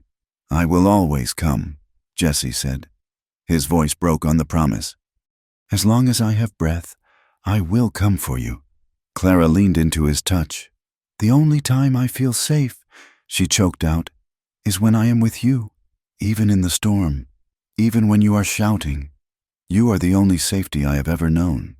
Jesse closed his eyes, resting his forehead against hers. They knelt there in the straw, the smell of horses and leather around them, hiding from the world in the dim light of the barn. Inside the house, night had fallen. Jesse sat at the table, his hand resting on a towel. His knuckles were raw, swollen, encrusted with dried blood. Clara set a basin of warm water on the table. She dipped a cloth in it, wringing it out. "Give me your hand," she said. Jesse extended his hand. She took it in hers, her small, soft fingers contrasting with his battered, scarred flesh. She began to clean the wounds, her touch feather-light. Jesse watched her face. She was biting her lip in concentration. A lock of hair had fallen loose from her pins, curling against her neck. The lamplight gilded her skin. He felt a pull in his chest so strong it frightened him. It wasn't just desire. It was a terrifying need to be near her, to be part of her. Clara looked up and caught him watching her. Her hand stilled on his. "Does it hurt?" she asked. "No," Jesse lied. The air in the room grew thick. The clock on the mantel ticked, loud, rhythmic, counting down the seconds of their solitude. Clara didn't let go of his hand. She moved closer. She reached up with her other hand and touched the cut on his lip. "You bled for me," she whispered. "I would bleed a lot more than this," Jesse murmured. He turned his head, pressing a kiss into her palm. Clara gasped. Then they were moving. It wasn't a decision. It was gravity. Jesse stood up, pulling her with him. His arms went around her, pulling her against his hard chest. Clara's hands went to his shoulders, gripping his shirt. He kissed her. It was different than the kiss in the moonlight. That had been tentative, stolen. This was a claiming. It was hungry and desperate. He tasted of copper and salt. She tasted of tears. Jesse walked her backward until her legs hit the edge of the bed in the corner of the room. They didn't break the kiss. His hands roamed over her back, pressing her closer, needing to erase the space between them.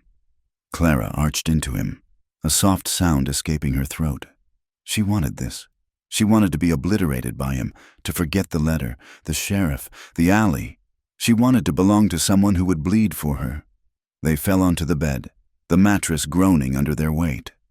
Jesse hovered over her, his weight pressing her down into the mattress. He kissed her neck, the hollow of her throat. Clara's fingers tangled in his hair, pulling him down. "Jesse," she breathed. "Yes, please." The sound of her voice, the trust in it, shattered him. He froze. He looked down at her. Her hair was spread like a halo on the pillow. Her lips were swollen, her eyes dark with desire. She was everything he had ever wanted, and she was promised to another man, a powerful man, a man who held a contract. If he took her now, he wasn't just taking a woman. He was sealing her fate.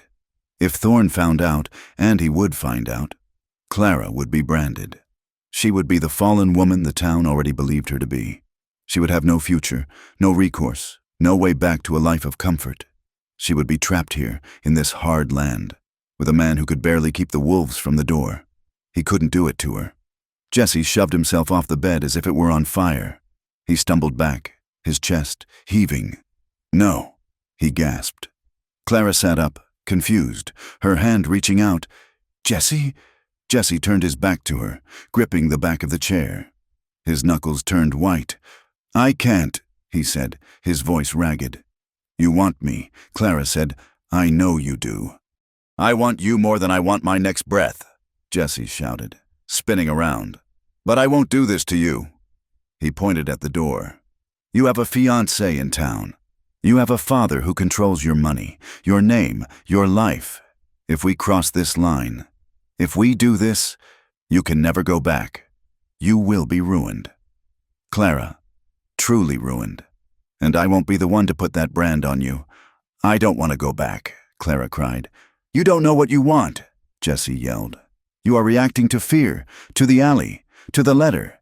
You think this is freedom, but it is just another trap. If I take you, I am just another man taking what he wants without thinking of the cost to you." He took a deep breath, shaking his head. "I won't make you a whore in the eyes of the law. Clara, I respect you too much." Clara stared at him. The rejection hit her like a physical blow. She didn't hear the nobility. She heard the refusal. She heard that she wasn't worth the risk. She heard that he agreed with the world, that she was something to be managed, A problem to be solved, not a woman to be loved. You are a coward, Jesse Raines. She whispered. You are so afraid of doing the wrong thing that you can't do the right thing. She stood up, smoothing her skirts with trembling hands. I sleep alone tonight, she said coldly. She walked past him, her head high, though her heart was breaking. She went into the back room and slammed the door. The latch clicked, a final, lonely sound in the quiet house. Clara stood before the small, cracked mirror in her room. The reflection that stared back was a stranger. Dust coated her hair, turning the gold to dull brown. There was a smudge of dirt on her chin. Her dress, once a fine blue silk from a Parisian shop in Boston, was fraying at the cuffs. A button was missing. She looked at her wrist. The bruise from Zeke's grip was blooming, purple and ugly against her pale skin. Is this who I am? She thought. A thing to be grabbed in alleys? A thing to be bargained for in letters? She touched the glass. Her father saw a transaction. Elias Thorne saw an ornament. The men in town saw a whore. But Jesse had looked at her in the barn and called her the only clean thing in the territory. He had fought for her. He had stopped himself tonight not because he didn't want her. She realized with a sudden, painful jolt, but because he valued her future more than his own desire. He was trying to save her soul, even as he broke her heart. She sat on the edge of the bed, hugging her knees. She was trapped. If she went to town, she died inside. If she stayed, she destroyed Jesse. There had to be another way. But as the wind picked up outside, whistling through the eaves, she couldn't see it. 3 days later, the net tightened. News traveled to the ranch via a sympathetic neighbor, Old Man Miller, no relation to the sheriff, who stopped by to water his horses. Thorne is making moves, the old man said. Spitting tobacco juice into the dust. He has got a lawyer with him, sharp-faced fella, and 2 hired guns. They ain't local. Look like Pinkertons or worse. Jesse stood by the gate, his hand resting on his Colt. What are they doing? They spent all morning with the judge, the old man said, and the banker. I heard talk of liens, heard talk of breach of contract and alienation of affection. They are building a case. Jesse, they aim to take your land. They say you kidnapped the girl. Jesse nodded slowly. Thank you. Tom, the old man looked at the house, then back at Jesse. That girl, she worth it? Son? Jesse looked at the house where Clara was washing windows, trying to make the rough glass shine. Yeah, Jesse said softly. She is. The blow landed the next morning. A deputy rode out, not the sheriff, but a younger man who looked ashamed to be there. He handed Jesse a folded paper. I'm sorry, Jesse, the deputy said. Judge signed it this morning. Jesse unfolded the paper. It was a legal notice. Notice of intent to seize. It detailed a list of debts Jesse allegedly owed. Fines for the brawl, older loans that had suddenly been called in by the bank, and a lawsuit filed by Elias Thorne for damages and loss of property. The total was staggering. $2,000. It was more money than Jesse had ever seen. At the bottom, in plain language, was the ultimatum. All legal actions and debts will be suspended immediately upon the safe return of Miss Clara Vance to the custody of her fiancé, Elias Thorne, and her father. Failure to comply within 24 hours will result in the forfeiture of the Double R Ranch and the arrest of Jesse Raines for kidnapping. Jesse stood in the yard. The wind whipped the paper in his hand. He looked out across the range. The brown grass shimmered in the heat. The mountains stood silent and blue in the distance. This was his home. It was the place where his wife and child were buried. It was the only thing he had, and they were taking it, unless he gave her up. He felt the walls closing in. He was a man who could fight wolves, storms, and bandits. But he couldn't fight a piece of paper. He couldn't fight the combined weight of money and law. He looked at the house. Clara was in the doorway. She had seen the deputy. She knew. Jesse crushed the paper in his fist. He felt cornered. He felt the wild, desperate urge of a trapped animal to chew its own leg off to escape. But he knew, with a sinking, cold certainty, that he wasn't the one who was going to have to pay the price. He looked at Clara, and his heart broke all over again. He had to send her back, to save the land. Yes, but mostly, to save her from watching him be destroyed. The dust plume signaled their arrival long before the carriage rattled into the yard. It was a black, gleaming thing, utterly out of place against the bleached fencing and the rugged backdrop of the mountains. It looked like a hearse. Jesse stood on the porch, his thumbs hooked into his gun belt. He had been waiting for this since the deputy delivered the notice. He felt a cold, heavy stone sitting in his gut, a sensation he hadn't felt since the winter he buried his wife. Clara stood beside him. She had dressed in her traveling clothes, the only respectable thing she owned. Though the hem was stained with the red dirt of the ranch, she was trembling, a fine vibration that he could feel radiating off her even without touching her. "Go inside, Clara," Jesse said softly. "No," she answered. Her voice was thin but steady. "I will not hide in the back room like a child. If they have come for me, they will look me in the eye." The carriage groaned to a halt. The door swung open, and two men stepped out. The first was a man Jesse recognized from the descriptions Clara had whispered in the dark. Elias Thorne. He was tall, wearing a charcoal suit that cost more than Jesse's herd combined. His boots were polished to a mirror shine, already collecting a film of gray dust that seemed to offend him personally. He had a face that was handsome in a sharp, predatory way, with eyes that assessed the value of everything they touched. The second man was older, heavy-set, with a face flushed red from the heat and whiskey. Franklin Vance, Clara's father. Thorne adjusted his cuffs, looking around the ranch with a sneer of distaste. He took a handkerchief from his pocket and dabbed at his nose. "Mr. Raines, I presume," Thorne said. His voice was smooth, cultured, and carried the weight of a man who owned the bank that owned the town. Jesse did not step down from the porch. "I am Raines. State your business and get off my land." Thorne smiled, a tight stretching of lips that didn't reach his eyes. He reached into his coat and withdrew a folded sheaf of papers. "I believe you have already been notified of my business. I am here to collect my property and, of course, to discuss the unfortunate matter of your debts." He waved the papers. "I have here the engagement contract signed by Mr. Vance and myself. I also have the deed transfer for this land, which the bank is prepared to foreclose on immediately, given the outstanding liens and the new damages lawsuit I filed this morning." Jesse looked at the papers, then at Clara. She was staring at her father. "Father," she said, "please." Franklin Vance looked at his daughter with a mixture of embarrassment and anger. "Look at you, Clara. You look like a beggar. Have you no shame, running off with a cattleman, dragging our name through the gutter?" "I didn't run off," Clara said, her voice rising. "The stage was attacked. Mr. Raines saved my life. And then he kept you here, in sin, for weeks." Vance barked.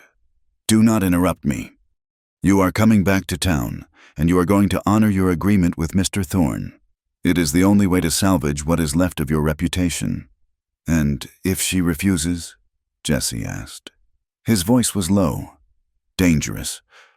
Thorne stepped forward, his boots crunching in the gravel. "If she refuses, Mr. Raines, then I will destroy you. I will take this land, I will take your cattle. I will have you arrested for kidnapping and holding a woman against her will. I have the sheriff, the judge, and the bank. You have a gun and a dying ranch. Do the math." Thorne looked up at Jesse, his eyes hard.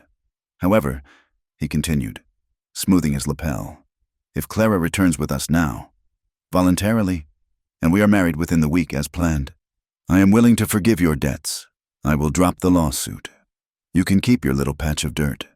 The silence that followed was absolute. The wind whistled through the corral fence. A hawk screeched overhead. Clara looked at Jesse. Her eyes were wide, pleading. She was waiting for him to fight. She was waiting for him to pull his gun, to tell them to go to hell, to claim her as he had in the barn. Jesse looked at her. He saw the trust in her eyes, and he saw the trap closing around her neck. If he fought, he lost the land. If he lost the land, he went to jail. If he went to jail, Clara was left alone in the wilderness with nothing. eventually dragged back to Thorn anyway. But with her protector in chains, he looked at Thorn. He saw the certainty of victory in the man's face. Thorn held all the cards. Jesse knew then that the only way to save her was to break her. He had to drive her away so completely that she would go willingly, saving the ranch, his only means of ever helping her again, and saving herself from the violence of a siege. He let out a long breath. He let his shoulders slump. He hooked his thumbs out of his belt and crossed his arms, his face turning into a mask of cold indifference. "Fine," Jesse said. Clara turned to him, blinking. "What?" Jesse refused to look at her. He looked at Thorn. "You take her. You drop the lawsuit. You clear the title on the land. That is the deal?" "That is the deal," Thorn said, looking amused. "Done," Jesse said flatly. "Jesse!" Clara grabbed his arm. "What are you doing?" Jesse pulled his arm away. He turned to her, forcing his eyes to be dead, forcing his heart to turn to stone. "It is over. Clara, I am done." "No," she whispered, shaking her head. "You said, in the barn. You said, I said a lot of things," Jesse interrupted, his voice harsh. "But that was before I knew it was going to cost me my ranch." He gestured to the dry, dusty yard. "I have worked too hard for this place to lose it over a city girl who can't even boil water without burning it." He saw the color drain from her face. He saw the light in her eyes flicker and die. It felt like he was stabbing her, twisting the knife with every word. "You were fun for a while." "Clara," he said, making his tone sneering and cruel. "It gets lonely out here, but a man has to be practical. You don't belong here. You never did. You are soft. You are a burden. And frankly, I am tired of looking after you." He turned his back on her. "Go with them. Go back to your silk sheets and your tea parties. Let me get back to work." Clara stood frozen. The betrayal was total. It wasn't just that he was sending her back, it was that he was confirming her deepest fear, that she was unlovable, that she was a transaction, that she was worth less than a few acres of dry grass. She looked at his broad back, waiting for him to turn, to give her a sign. He didn't move. He stood rigid, staring at the barn wall. "Clara," her father barked, "get in the carriage, now!" Clara didn't argue. She didn't cry. Something inside her simply shut down. She felt cold and hollow, as if the wind had blown right through her and taken her soul with it. She walked down the steps. She didn't look at Thorn. She climbed into the black carriage and sat in the corner, staring at her hands. Thorn chuckled. He tipped his hat to Jesse's back. A wise decision. "Mr. Rains." The carriage door slammed shut. The driver cracked the whip. The vehicle lurched forward, kicking up dust, rolling out of the yard and back toward town. Jesse stood on the porch until the sound of the wheels faded into the wind. Only then did he grip the porch railing, squeezing until the wood splinters dug into his palms and blood ran down his wrists. He fell to his knees, a guttural roar of rage and grief tearing from his throat, echoing across the empty land he had just bought with the price of his soul. The room at the Grand Hotel was better than a cell, but only just. It had wallpaper with a floral pattern that made Clara dizzy, and heavy velvet curtains that blocked out the street. Clara sat on a stiff chair by the window. She had been here for 3 days. Her father came and went, bringing meals and recriminations. "You should be grateful." Franklin Vance paced the room, waving a cigar. "Elias is a saint to still want you after the spectacle you made. A saint, and you sit there like a statue. Not a word of thanks, not a tear of repentance." Clara said nothing. She was numb. She watched the people on the street below, small, busy figures leading lives that belonged to themselves. She felt like a ghost haunting a life she had already left. Thorn visited in the evenings. He didn't shout like her father. He was worse. He was calm. He was possessive. He brought her a necklace one evening, heavy gold with rubies that looked like drops of blood. "Put it on," he commanded gently. Clara sat motionless. Thorn sighed. He walked behind her, unclasped the necklace, and fastened it around her throat. His fingers lingered on her neck, cold and dry. You are a beautiful investment.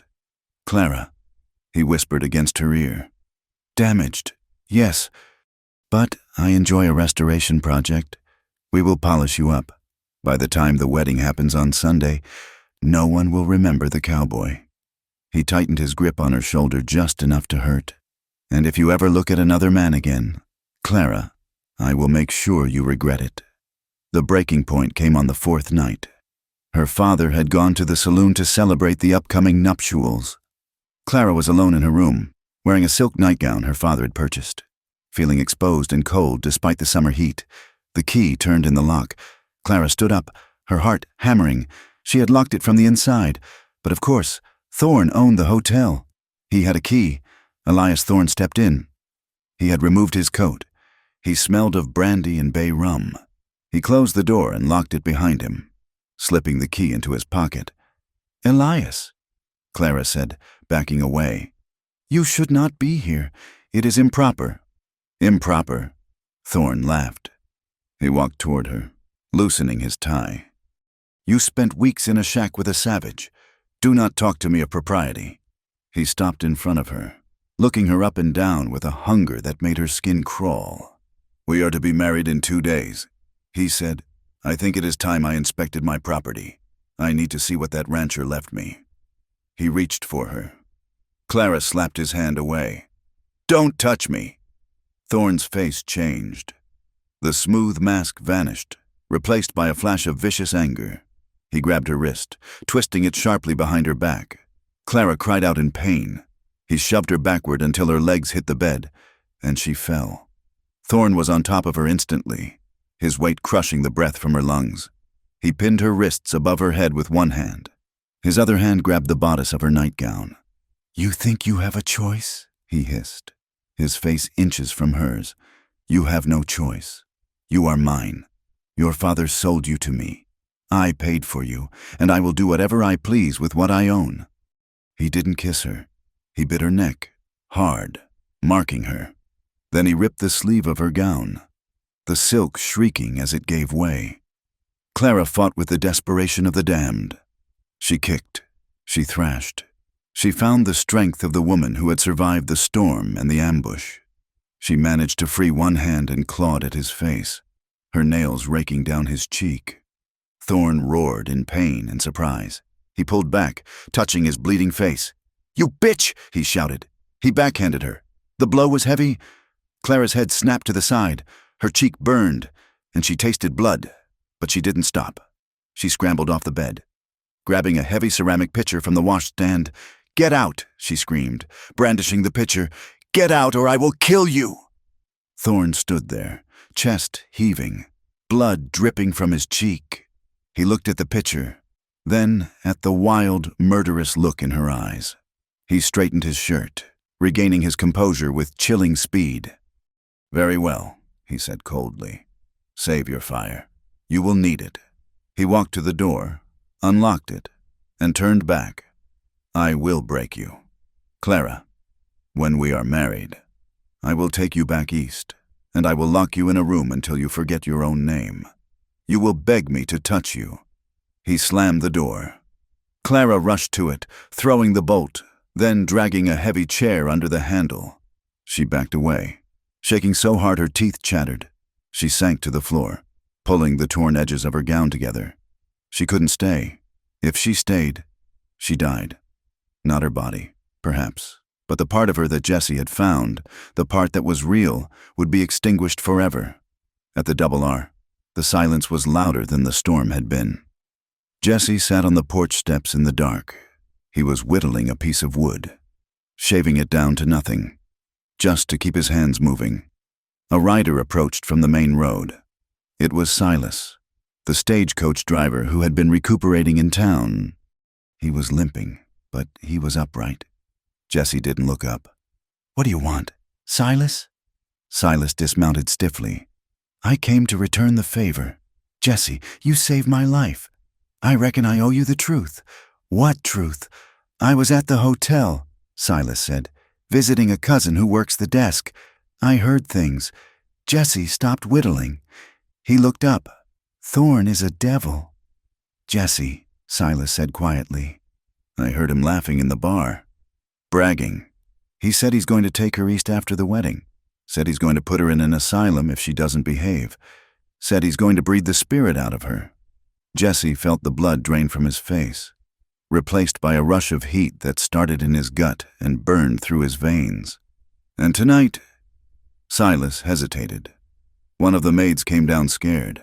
Said she heard screaming from room 204. Said Thorne came out bleeding. Jesse stood up. The piece of wood dropped from his hand. The knife followed, sticking point down in the step. Did he hurt her? Jesse asked. His voice was a whisper, but it carried across the yard. Silas nodded. Maid said her face was bruised, but she's locked in now. Jesse turned and walked toward the barn. He didn't run. He moved with the terrifying, deliberate speed of a man who has decided to kill. I tried, he muttered to himself. I tried to do the right thing. He grabbed his saddle. He threw it onto the big roan. He cinched the girth so tight the horse grunted. I tried to let her go. He checked his Winchester. He checked his Colt. But if they want to hurt her, if they want to cage her, then to hell with the land, to hell with the law. He swung into the saddle. He spurred the horse, not toward town, but toward the ridge that overlooked the valley. The shortcut. He rode like the devil was snapping at his heels, because he knew, with a sickening certainty, that he had almost waited too long. Clara didn't wait for morning. Morning meant the wedding. Morning meant the cage. She dressed in the dark, putting on her torn riding skirt and a heavy wool shawl she had stolen from the hook in the hallway. She waited until the hotel was quiet, until the drunk snoring from her father's room down the hall was steady. She climbed out the window. It was the second floor, but there was a trellis covered in ivy. It was reckless. It was dangerous. She didn't care. She dropped the last few feet, landing in the alley mud. She winced but kept moving. She ran to the livery stable. The boy on watch was asleep. She found a horse, not a gentle mare, but a nervous gelding. She didn't have a saddle. She grabbed a bridle, forced the bit into the horse's mouth, and led it out the back way. She mounted using a crate, gripping the mane. Go, she whispered. She kicked the horse.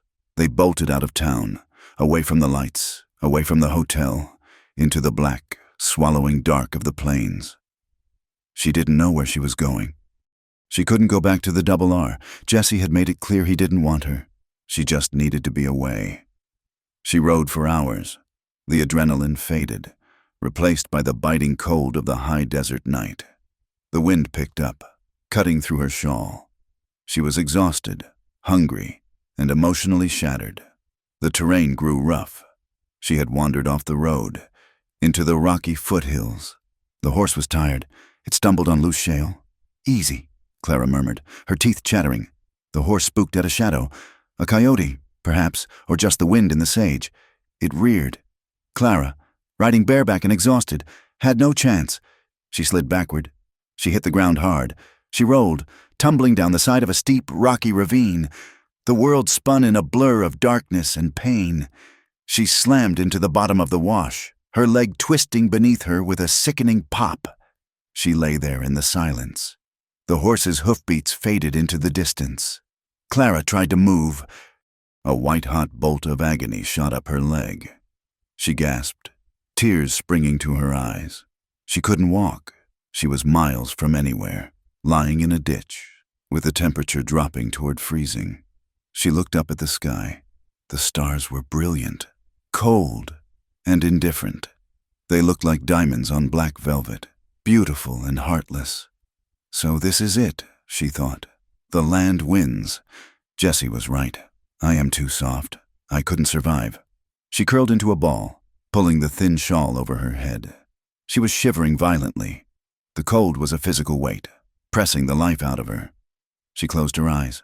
She thought of Jesse, not the man who had turned his back on her, but the man who had held her in the barn, the man who had swept the dust with her. She wished, with a desperate, final ache, that she could have told him she understood why he did it, that she forgave him.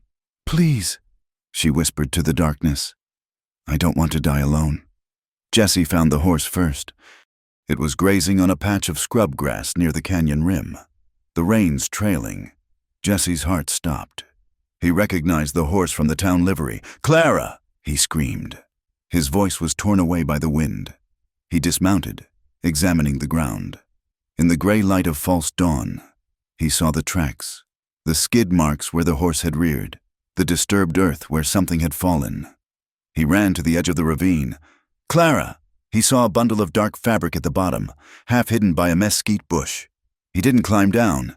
He practically slid, tearing his pants, scraping his hands on the rocks. He reached the bottom and fell to his knees beside her. She was blue. Her skin was the color of marble. Her lips were cracked. There was frost on her eyelashes. She wasn't moving. "Oh, God, no! Clara, no!" He pulled her into his arms. She was stiff, ice cold. He ripped his glove off and pressed his fingers to her neck. A pulse, faint, thready, but there. "Clara, wake up," he commanded, his voice shaking.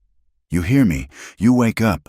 He rubbed her arms, her back, trying to generate friction. She didn't stir. She was too cold. The hypothermia was deep. He looked around. The ravine offered shelter from the wind. He couldn't move her far. Her leg was twisted at a bad angle.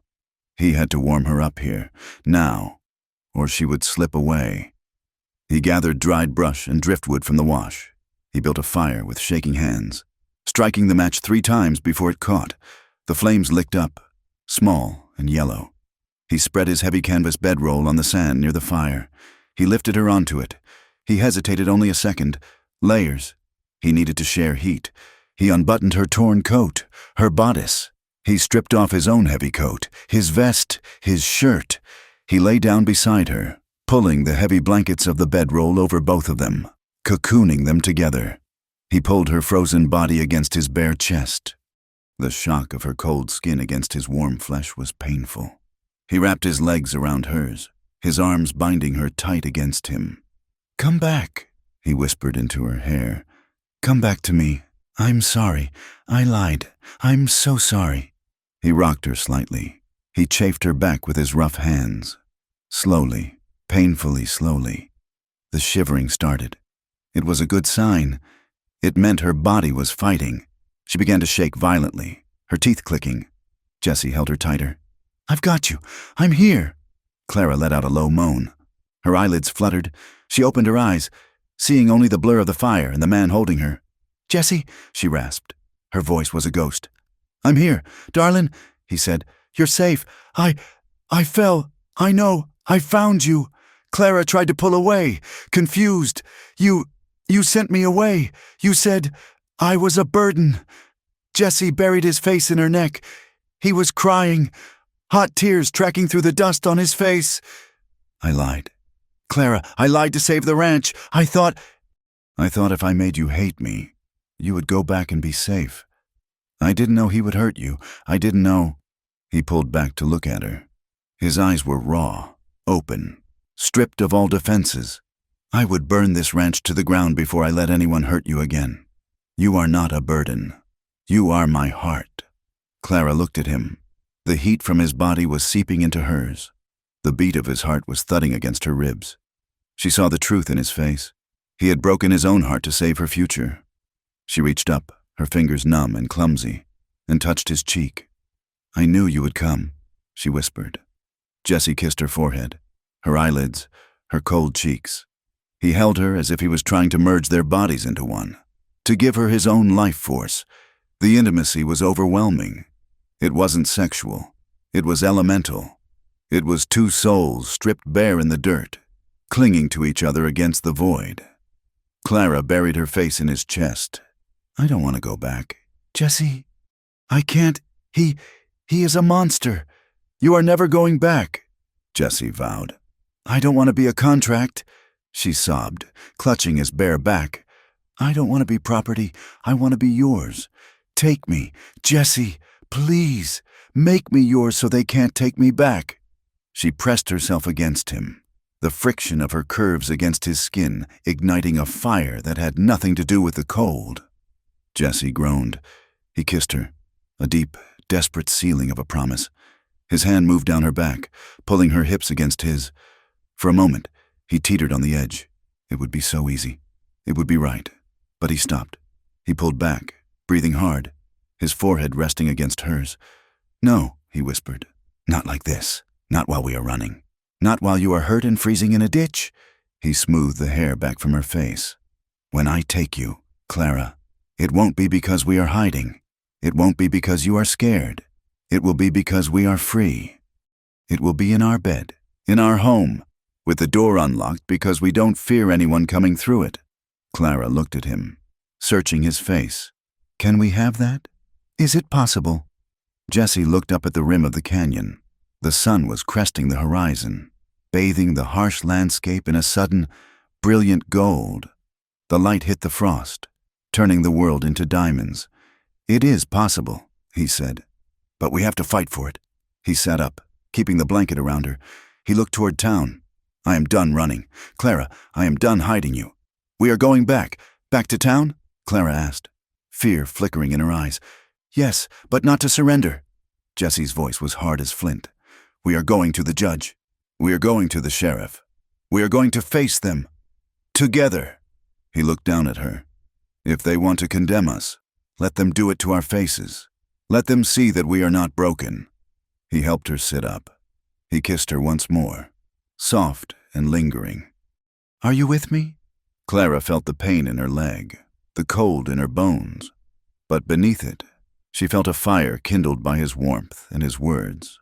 She wasn't the victim in the hotel room anymore. She was the woman who had survived the plains. "I am with you," she said. "Then let's go home," Jesse said.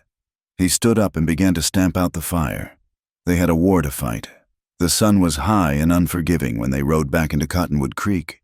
They made for a strange, ragged procession of two.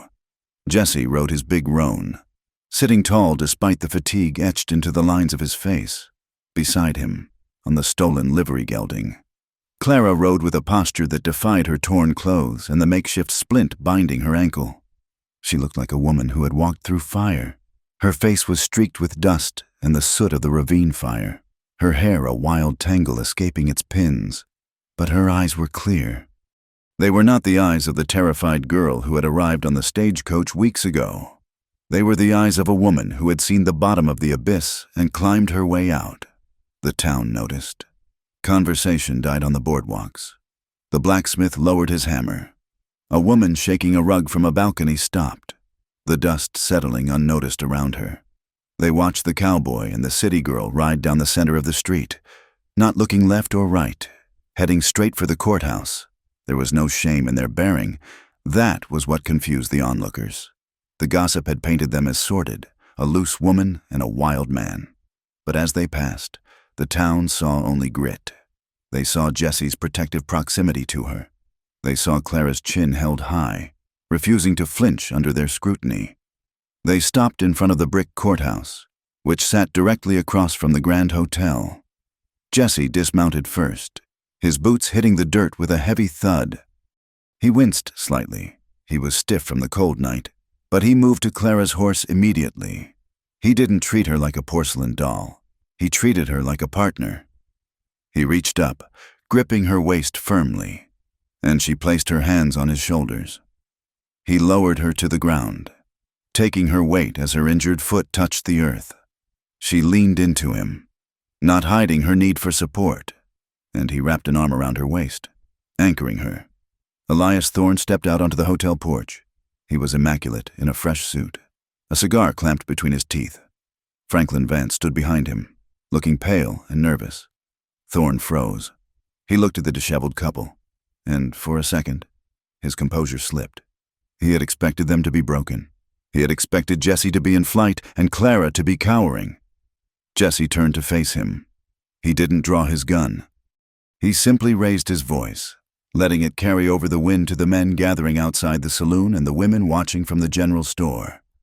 "You sent me a notice." "Thorne!" Jesse called out. "You said you wanted your property returned." Thorne stepped down the stairs, his face darkening. "I said I wanted my fiancée returned to her father. I see you have dragged her through the dirt again." Jesse tightened his grip on Clara. She is not property, and she is not your fiancée, not anymore. A ripple of murmurs went through the crowd. Thorne laughed, a dry, incredulous sound. Look at her. Rains. She is ruined. Look at the state of her. No decent man would touch her now.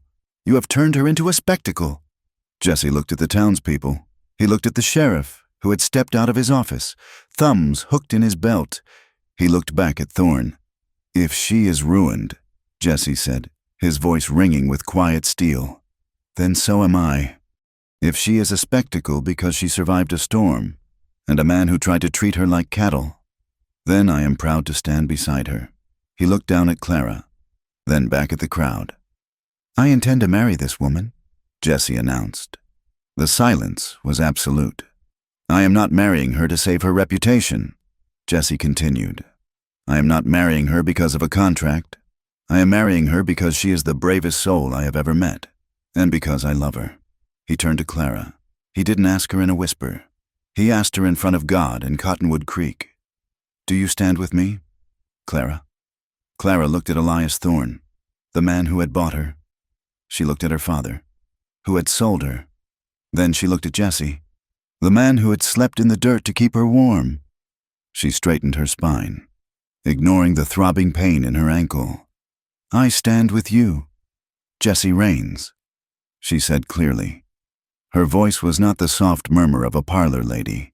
It was the voice of the plains. She turned to Thorne. I would rather be whispered about beside him, she declared, pointing to Jesse, than be praised beside a coward like you. You speak of ruin. Mr. Thorne, the only ruin here is your own soul. Thorne's face turned a violent shade of red. He took a step forward, his hands bunching into fists. Sheriff, Thorne barked. Arrest this man. He is a kidnapper. Sheriff Miller stepped forward, looking uncomfortable. The mood of the crowd had shifted. They liked a love story, and they respected grit. Thorne's polished suit suddenly looked like a costume. I don't know. Mr. Thorne, Miller said slowly. Looks to me like the lady is here of her own free will. I have a contract, Thorne screamed, losing his veneer of control. I have a bill of sale, then take it to the judge. Jesse said, We are right here. The courtroom was stiflingly hot.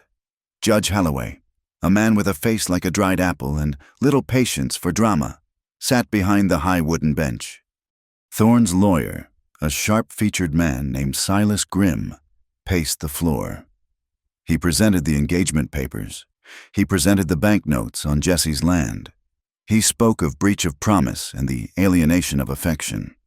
He painted Clara as a hysteric, a woman mentally unstable who had been seduced by a predatory drifter. Jesse stood calm. When it was his turn, he didn't use legal jargon.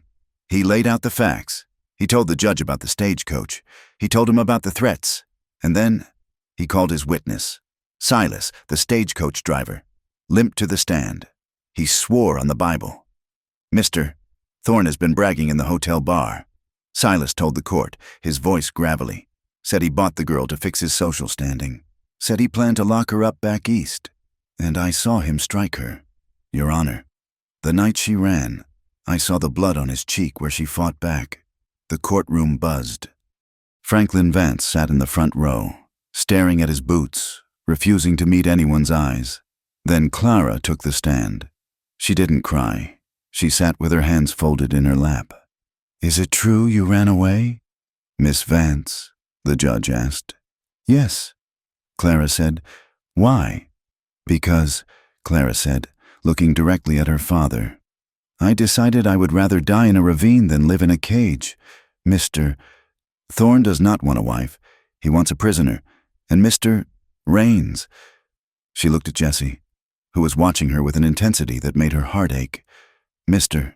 Raines offered me nothing but a hard life and a cold wind, but he offered me the choice to take it. That is why I am with him. The judge leaned back, rubbing his chin. He looked at the contract. He looked at Thorne, who was sweating. This court finds, the judge rumbled, that a contract made under duress is void, and if half of what I have heard about your conduct is true, Mr. Thorne, you are lucky I don't throw you in a cell for assault right now. Thorne slammed his hand on the table. "You can't do this. I own the note on his ranch. I will foreclose."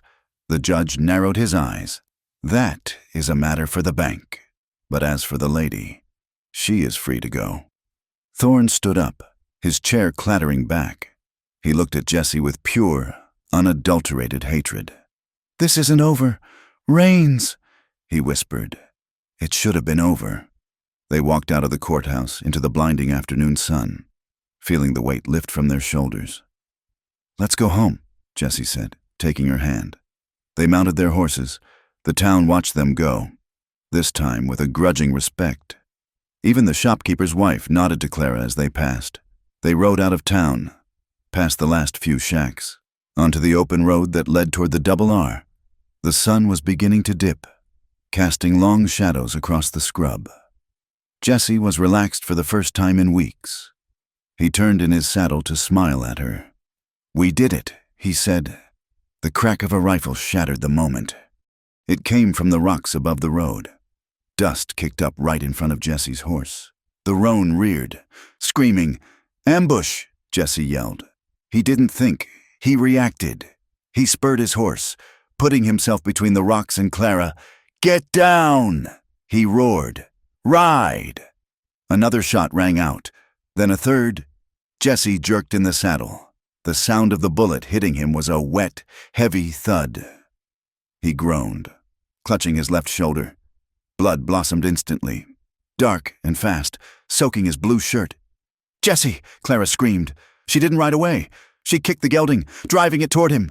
Jesse was swaying. His horse was panicking. He was sliding off. Clara jumped from her horse, ignoring the agony in her ankle. She landed in the dust and scrambled toward him just as he fell. He hit the ground hard. Clara was there instantly, grabbing his collar, dragging him behind the cover of a fallen log and a cluster of boulders. Bullets chipped the stone above their heads.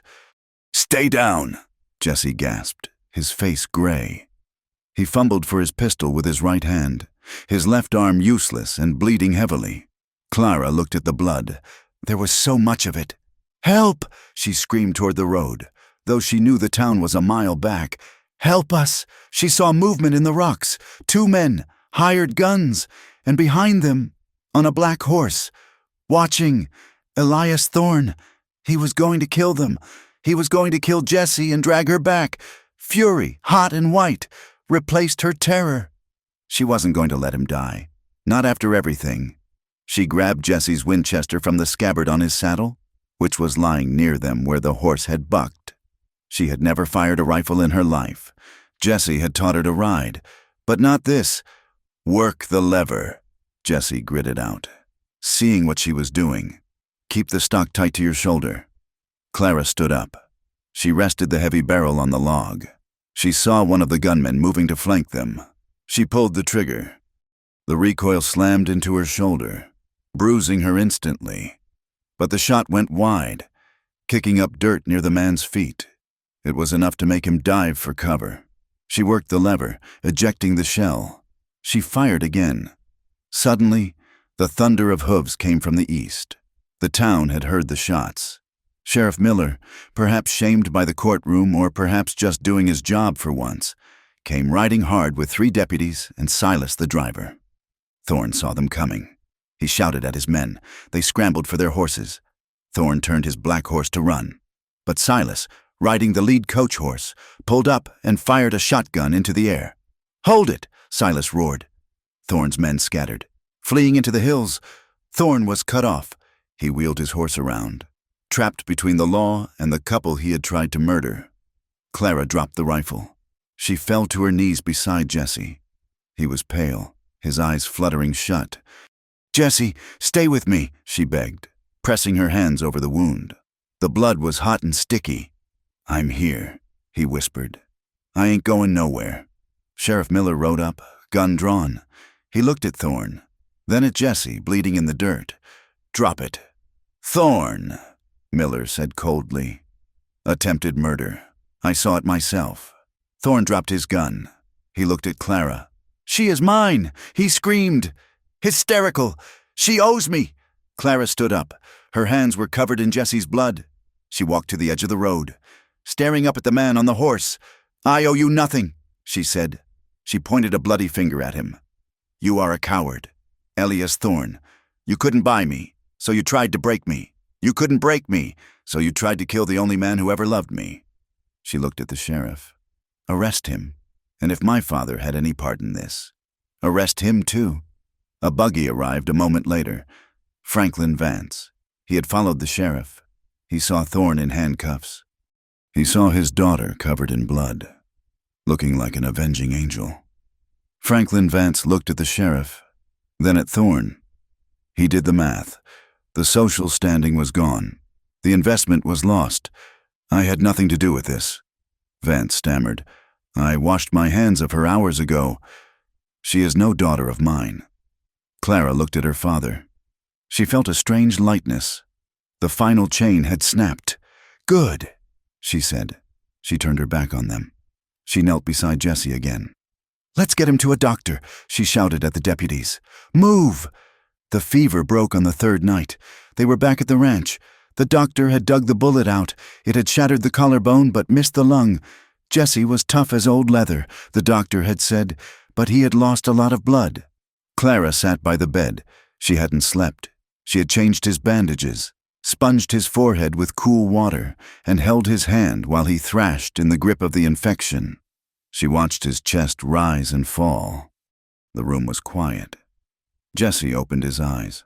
They were clear, the glassy look of the fever gone. "Clara," he croaked.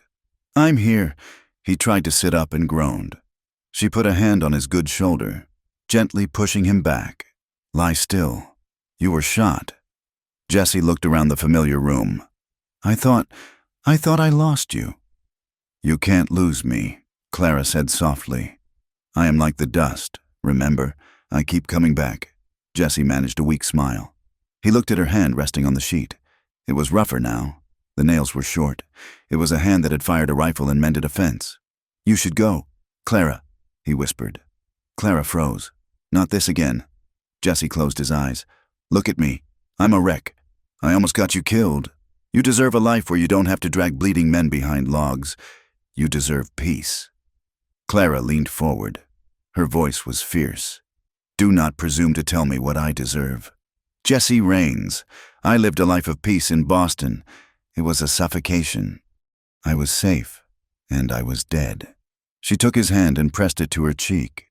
"A life without you would be just another cage. I would rather face storms and bullets and hunger by your side than live one more day in a world where I don't matter." Jesse looked at her. He saw the resolve in her face. He realized, finally, that he wasn't protecting her by pushing her away. He was insulting her strength. "Come here," he said. Clara moved from the chair to the edge of the bed. Jesse reached up with his good arm, his fingers, calloused and warm, traced the line of her jaw. "I love you, Clara, more than this land, more than my own life." Clara leaned down. "Then love me," she whispered. She kissed him. It wasn't the desperate kiss of the barn or the tragic kiss of the ravine. It was slow. It was reverent. It was the seal on a treaty that had been written in blood and dust. The wind creaked the floorboards of the old house. Outside, the crickets sang in the sagebrush. Clara stood up. Her hands trembled slightly as she undid the buttons of her bodice. The dress, the symbol of her old life, slid to the floor. She stood before him in the white cotton of her chemise, illuminated by the moonlight. Jesse watched her with a look of worship. She lay down beside him, careful of his wound. She pressed her body against his side. The heat between them was immediate, a slow-burning fire that had been smoldering since the storm. Jesse's hand moved over her shoulder, down the curve of her waist. He touched her as if she were made of something precious and durable, like gold or iron. "Are you sure?" he whispered against her lips. "I have never been more sure of anything," she answered. Their kisses deepened, becoming urgent but tender. There was no fear now. No contract hung over their heads. No father waited in the wings. There was just the man, the woman, and the vast, silent night. Clara guided his hand. She arched into him, a soft cry escaping her throat as skin met skin.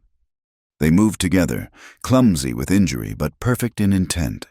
They whispered promises into the dark, vows that didn't need a church, vows made of breath and touch. As they finally claimed each other, the boundaries between them dissolved. The pain of the past, the ghosts of the parlor and the frozen plains, faded away. There was only this, the anchor, the home. The shadows lengthened. The lamp flickered and died, leaving them wrapped in the velvet dark, holding on as if they were the only two people on earth. Morning came with a pale, gray light. Clara woke first. She was lying with her head on Jesse's chest, his good arm draped protectively over her. She could hear the steady, strong beat of his heart beneath her ear. Thump, thump, thump, thump. It was the most beautiful sound she had ever heard. She lifted her head slightly to look at him. He was asleep, his face relaxed, the lines of worry smoothed out. He looked younger. She looked around the room. It was simple, rough. The plaster was cracked in the corner. Dust motes danced in the shaft of light coming through the window. It wasn't a palace. It wasn't a mansion in Boston. It was home. She carefully slipped out from under his arm. She put on his oversized shirt, wrapping it around her, and walked to the window. She looked out at the land. The wind was still blowing, whipping the brown grass into waves. The mountains were jagged and purple in the distance. It was a harsh, unforgiving place. It was a place that would kill you if you didn't respect it. But down by the creek, she saw green shoots pushing through the mud. She saw the cattle grazing. She saw the fence they had mended together. She smiled. Jesse stirred behind her. He winced as he moved his shoulder, then opened his eyes. He saw her by the window, bathed in the morning light. "Clara?" he rasped. She turned. Her hair was loose, falling over her shoulders. Her eyes were bright. "I'm here," she said.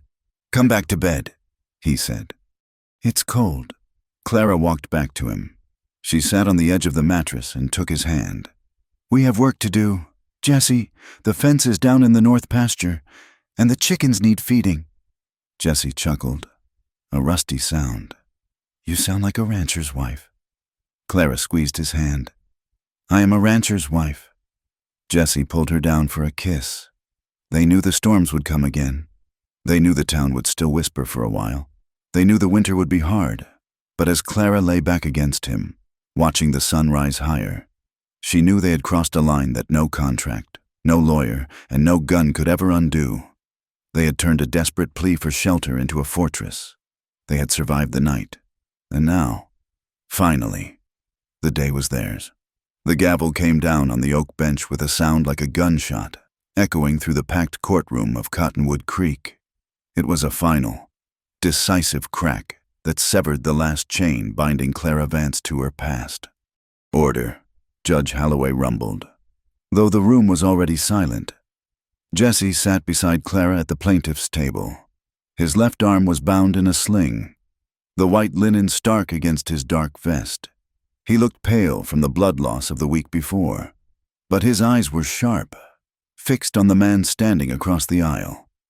Elias Thorne stood between two deputies. The polished arrogance that had defined him was gone, replaced by a frayed, desperate malice. His cuffs were scuffed, his collar wilted. "This court finds the defendant, Elias Thorne, guilty of conspiracy to commit murder, assault, and attempted kidnapping," Holloway announced. His voice carried the weight of the territory. Clara watched Thorne's hands clench into fists at his sides. She felt Jesse's good hand cover hers on the table, a warm, steady weight. "Furthermore," the judge continued, peering over his spectacles, "the engagement contract between the defendant and Miss Vance is hereby declared void. It was entered into under duress and maintained through coercion. A woman is not a parcel of land to be bought. Mr. Thorne." Thorne lunged forward, just an inch, before the deputies grabbed his arms. "She is mine," Thorne spat, his eyes wild. "I paid for her. I own the note on that ranch. You own nothing but a prison cell," Holloway retorted. 10 years hard labor at the territorial penitentiary. Take him away." As the deputies dragged Thorne toward the rear door, he didn't look at the judge. He looked at Clara. His gaze was a promise of vengeance, but it was a toothless one now. He was a man stripped of his power, reduced to shouting into the wind. Clara didn't look away. She watched him until the door slammed shut, extinguishing his presence from her life. Then she turned to the other man in the room. Franklin Vance sat in the front row, his hat in his hands. He looked smaller than Clara remembered. The bluster, the tyranny, the booming voice, it had all evaporated under the harsh light of public disgrace. The courtroom began to empty. People filed out, whispering, casting glances at the couple at the table. Franklin stood up. He walked to the railing. "Clara," he said. Clara stood. She smoothed the skirt of her simple calico dress. She didn't look like a Boston debutante anymore. She looked like a woman of the West. "Father," she said, I am returning east on the afternoon train." Franklin stammered. "There is nothing for me here. My reputation is difficult." He paused, waiting for her to offer comfort, waiting for the dutiful daughter to surface. Clara said nothing. "I suppose," Franklin continued, his voice taking on a pitiful edge, "that you expect me to apologize. I expect nothing from you," Clara said quietly. "You sold me. You watched a man strike me and did nothing. You are not my father. You are just a man I used to know." Franklin flinched. He looked at Jessie, then back at Clara. "You will starve out here," he said, a flash of his old cruelty surfacing. "This land will eat you alive." Clara took Jessie's arm. "We have plenty to eat," she said. "Goodbye." She turned her back on him. She heard his footsteps retreat, the heavy tread of a man walking away from his only legacy. She didn't turn around. Outside, the air tasted sweet. It was the taste of dust and sage, but mostly, it was the taste of freedom. Sheriff Miller was waiting on the steps. He looked at his boots, then at Jessie. "Rains," Miller grunted. "Miss Vance." "Sheriff," Jessie acknowledged. Miller shifted his weight. "I reckon I owe you an apology. I let money cloud my judgment. That business in the alley. I should have locked that hand up." Jessie looked at the sheriff. He wasn't a man who held grudges, but he wasn't a man who forgot, either. "You did your job in the end, Miller." Jessie said, "That is all that matters." Miller nodded, tipping his hat to Clara. "Ma'am. If you need anything at all, you send word." "Thank you, Sheriff," Clara said. They walked down the steps to where their wagon waited. It was battered, the wheels caked in mud, but it was theirs. Jessie helped her up, favoring his bad shoulder, and then climbed up beside her. He took the reins in his right hand. He looked at her. "Ready to go home?" he asked.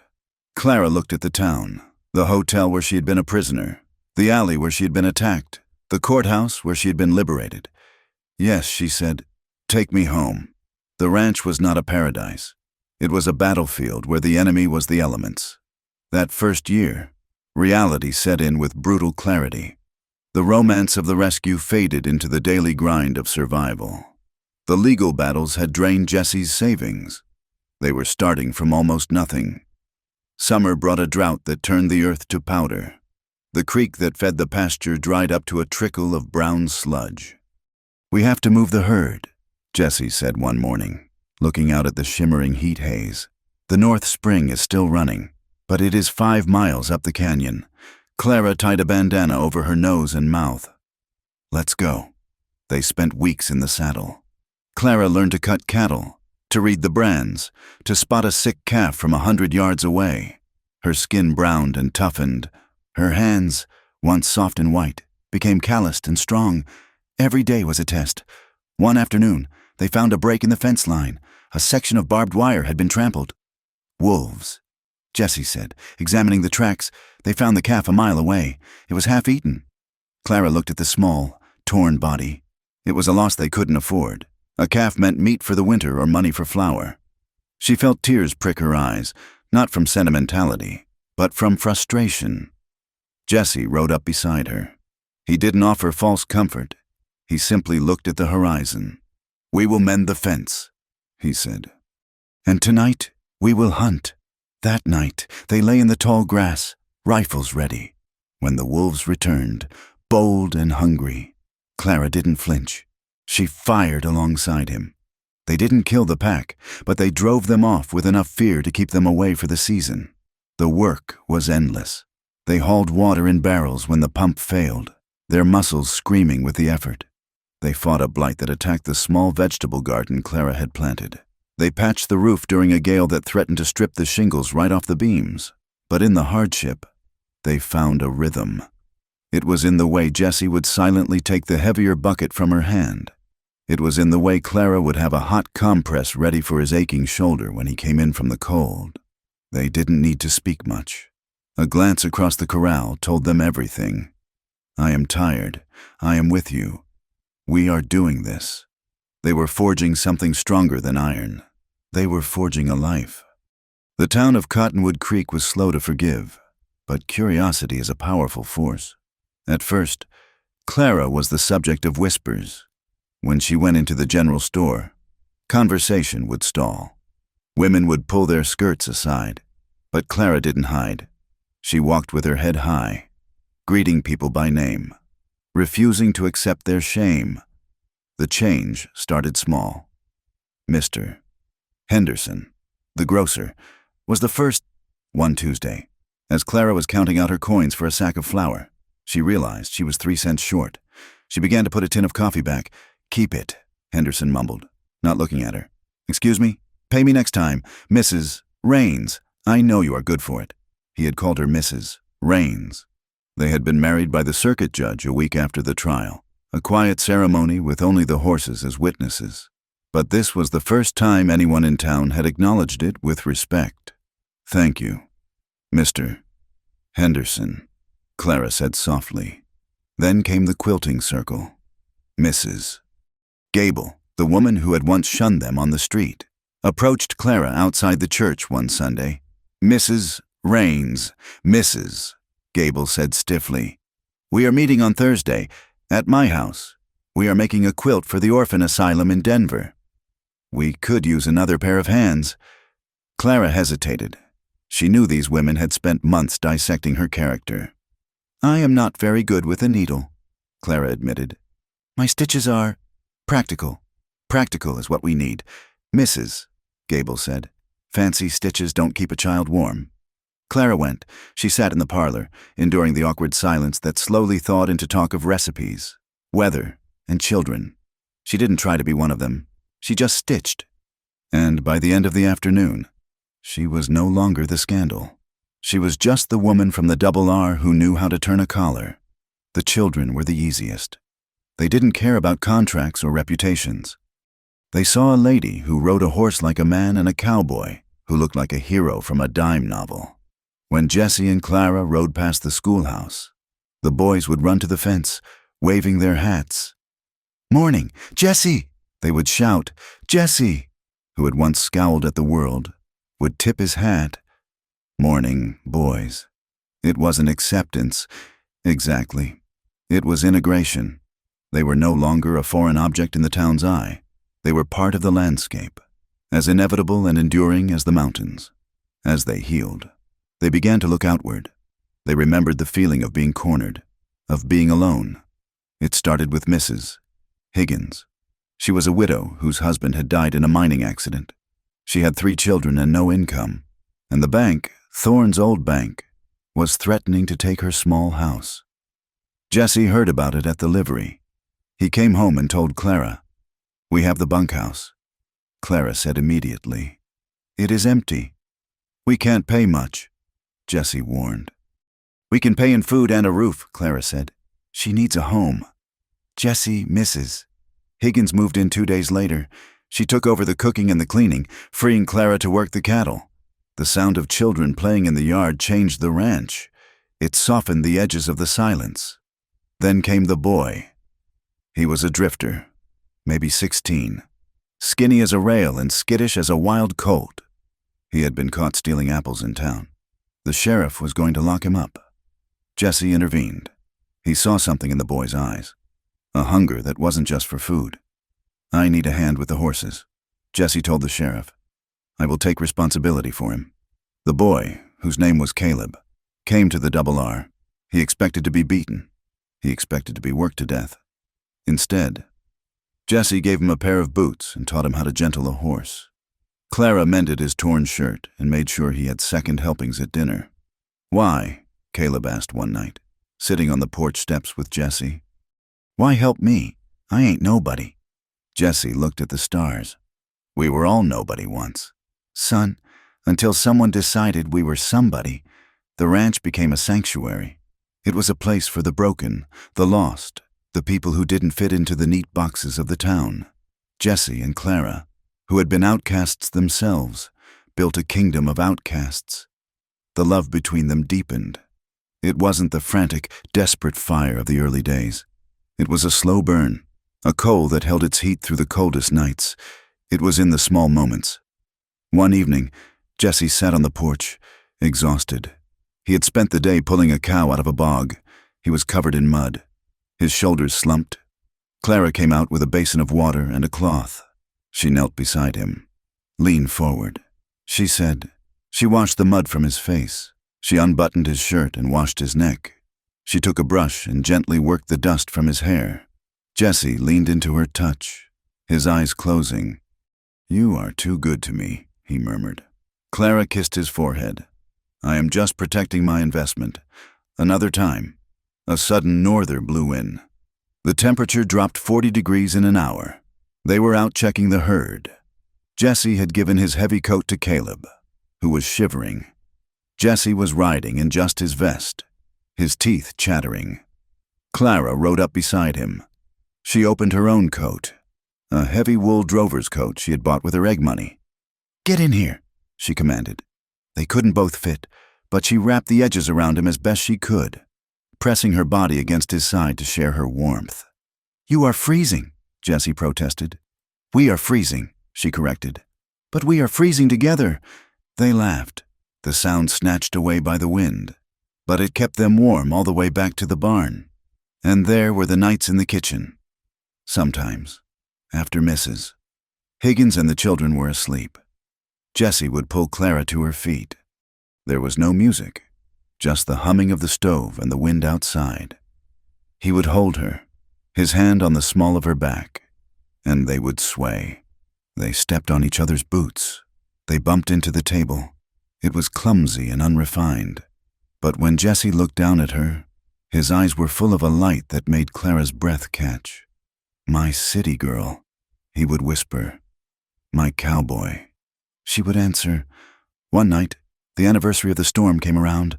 The wind was howling again, shaking the window panes. It was a familiar sound now, one that no longer terrified them. They lay in bed, the quilt pulled up to their chins. The room was dark, warm, and safe. Clara traced the scar on Jesse's shoulder where the bullet had hit him. "Do you remember?" she asked softly. "That first night in the line cabin?" Jesse chuckled, the sound vibrating in his chest. "I remember you were soaked to the bone and mad as a wet hen. I was terrified," Clara said. She propped herself up on one elbow, looking down at him. "I remember what I said to you." Jesse went quiet. "I remember too. I told you to take me to your bed," Clara whispered, a playful smile touching her lips. "Or I would die." Jesse reached up and tucked a strand of hair behind her ear. His expression was tender. "It scared the life out of me," he admitted. "You looked so broken." "Clara, I thought if I touched you, you would shatter. It took every ounce of strength I had to say no." Clara leaned down and kissed him. "I'm glad you said no." She said, "Why?" "Because," she murmured against his lips, "if you had said yes, then it would have been charity. And I didn't want charity. I wanted this." She kissed him deeper. "But you know," she added, pulling back with a grin, "the offer still stands. Take me to your bed, cowboy, or I might just die." Jesse laughed, a rich, happy sound that filled the room. He pulled her down onto him, rolling her over until he hovered above her. "Well, ma'am," he drawled, his eyes dancing. "We can't have that." The desperation of that memory was gone, replaced by the joy of a promise kept. The final test came 2 years later. It wasn't a grand conspiracy. It was petty spite, a ranch hand who had been fired for drinking. A man who had once worked for Thorne and still held a grudge against the uppity couple decided to leave his mark. It was August. The grass was dry as tinder. Clara smelled the smoke first. She was in the garden. She stood up, shading her eyes. "Jessie!" she screamed. "Fire!" A column of black smoke was rising from the south pasture, pushed by the wind directly toward the barn. Jesse came running from the corral. He saw the smoke. He didn't panic. "Get the sacks," he yelled to Caleb. "Soak them in water. Clara, get the buckets. Mrs. Higgins, get the children to the creek." They fought the fire for 3 hours. It was a wall of heat and noise. The flames crackled and roared, eating the grass, racing toward the buildings. Jesse and Clara stood side by side at the fire line. They beat the flames with wet burlap sacks. The smoke choked them. Their eyes streamed. The heat singed their eyebrows and blistered their skin. There was a moment when the wind shifted, blowing the fire almost on top of them. "Back!" Jesse shouted, grabbing Clara's arm. "No!" Clara yelled back, coughing. "If we fall back, the barn goes." She plunged her sack into the water barrel and turned back to the flames. She swung with a fury that defied her size. She wasn't fighting a fire. She was fighting for her home. Jesse saw her. He gritted his teeth and stepped up beside her. "Together!" he roared. They beat the ground. They threw dirt. They hauled water until their arms felt like lead. Caleb was beside them, fighting with the strength of a man. Slowly, agonizingly, they turned the tide. The wind died down. The fuel ran out at the break they had created. The flames flickered and sank into smoldering ash. Silence returned to the ranch, heavy and acrid. Jesse dropped his sack. He stood in the blackened grass, his face streaked with soot, his shirt torn. He looked at the barn. It was scorched, but it was standing. He turned to Clara. She was a mess. Her hair was singed. Her dress was ruined. She was covered in ash. She looked at him and grinned, her teeth white in her blackened face. "We missed a spot," she rasped, pointing to a small ember. Jesse walked over to her. He didn't care about the soot. He pulled her into his arms and held her tight. They stood there in the middle of the burned field, swaying slightly, holding each other up. "We are still here," Jesse said into her smoky hair. "We are still here," Clara echoed. "The story ends on the ridge." It was evening. The sun was setting, painting the sky in violent strokes of orange, violet, and blood red. Jesse and Clara rode up to the high point overlooking their land. The ranch spread out below them. You could see the scar of the fire, a black patch slowly turning green with new growth. You could see the mended fences. You could see the cattle, fat and content. You could see the smoke rising from the chimney where Mrs. Higgins was cooking supper. Clara leaned back in her saddle. She was tired, but it was a good tired. The ache in her muscles was the ache of building something that would last. Jesse rode his horse closer until their legs touched. He reached out and wrapped his arm around her waist. "It's a hard land," Jesse said quietly, looking at the jagged rocks. Clara rested her head on his shoulder. "It is," she agreed. "But it is honest." She thought about the girl on the stagecoach, the girl with the gloves and the fear. That girl was gone. In her place was a woman who knew that love wasn't a contract or a rescue. Love was work. Love was showing up when the fire was hot and the wind was cold. They sat there as the sun dipped below the horizon, plunging the world into twilight. They didn't speak. They didn't need to. They knew that storms would come again. They knew that people would always find reasons to whisper. But as they looked out over the wild, broken, beautiful horizon, they knew the truth. They had faced the world that tried to grind them down. They had faced the darkness in others and the fear in themselves, and they had won. They turned their horses toward the lights of the ranch house, toward the warmth, toward the life they had carved out of the dust, scarred, stubborn, and unbroken. Thank you for listening to this story. This has been the tale of a city girl and a cowboy who found something stronger than the storms that tried to break them. I hope their journey resonated with you. I would love to hear from you. Where are you listening from today? Please leave a comment below and let me know. If you enjoyed this story and want to hear more tales of grit, romance, and the enduring spirit of the frontier, please subscribe to From Wild West. Share your thoughts in English in the comments. What did you think of Clara and Jesse's choice? Would you have fought for the ranch or run for safety? Until next time, keep your fences mended and your powder dry.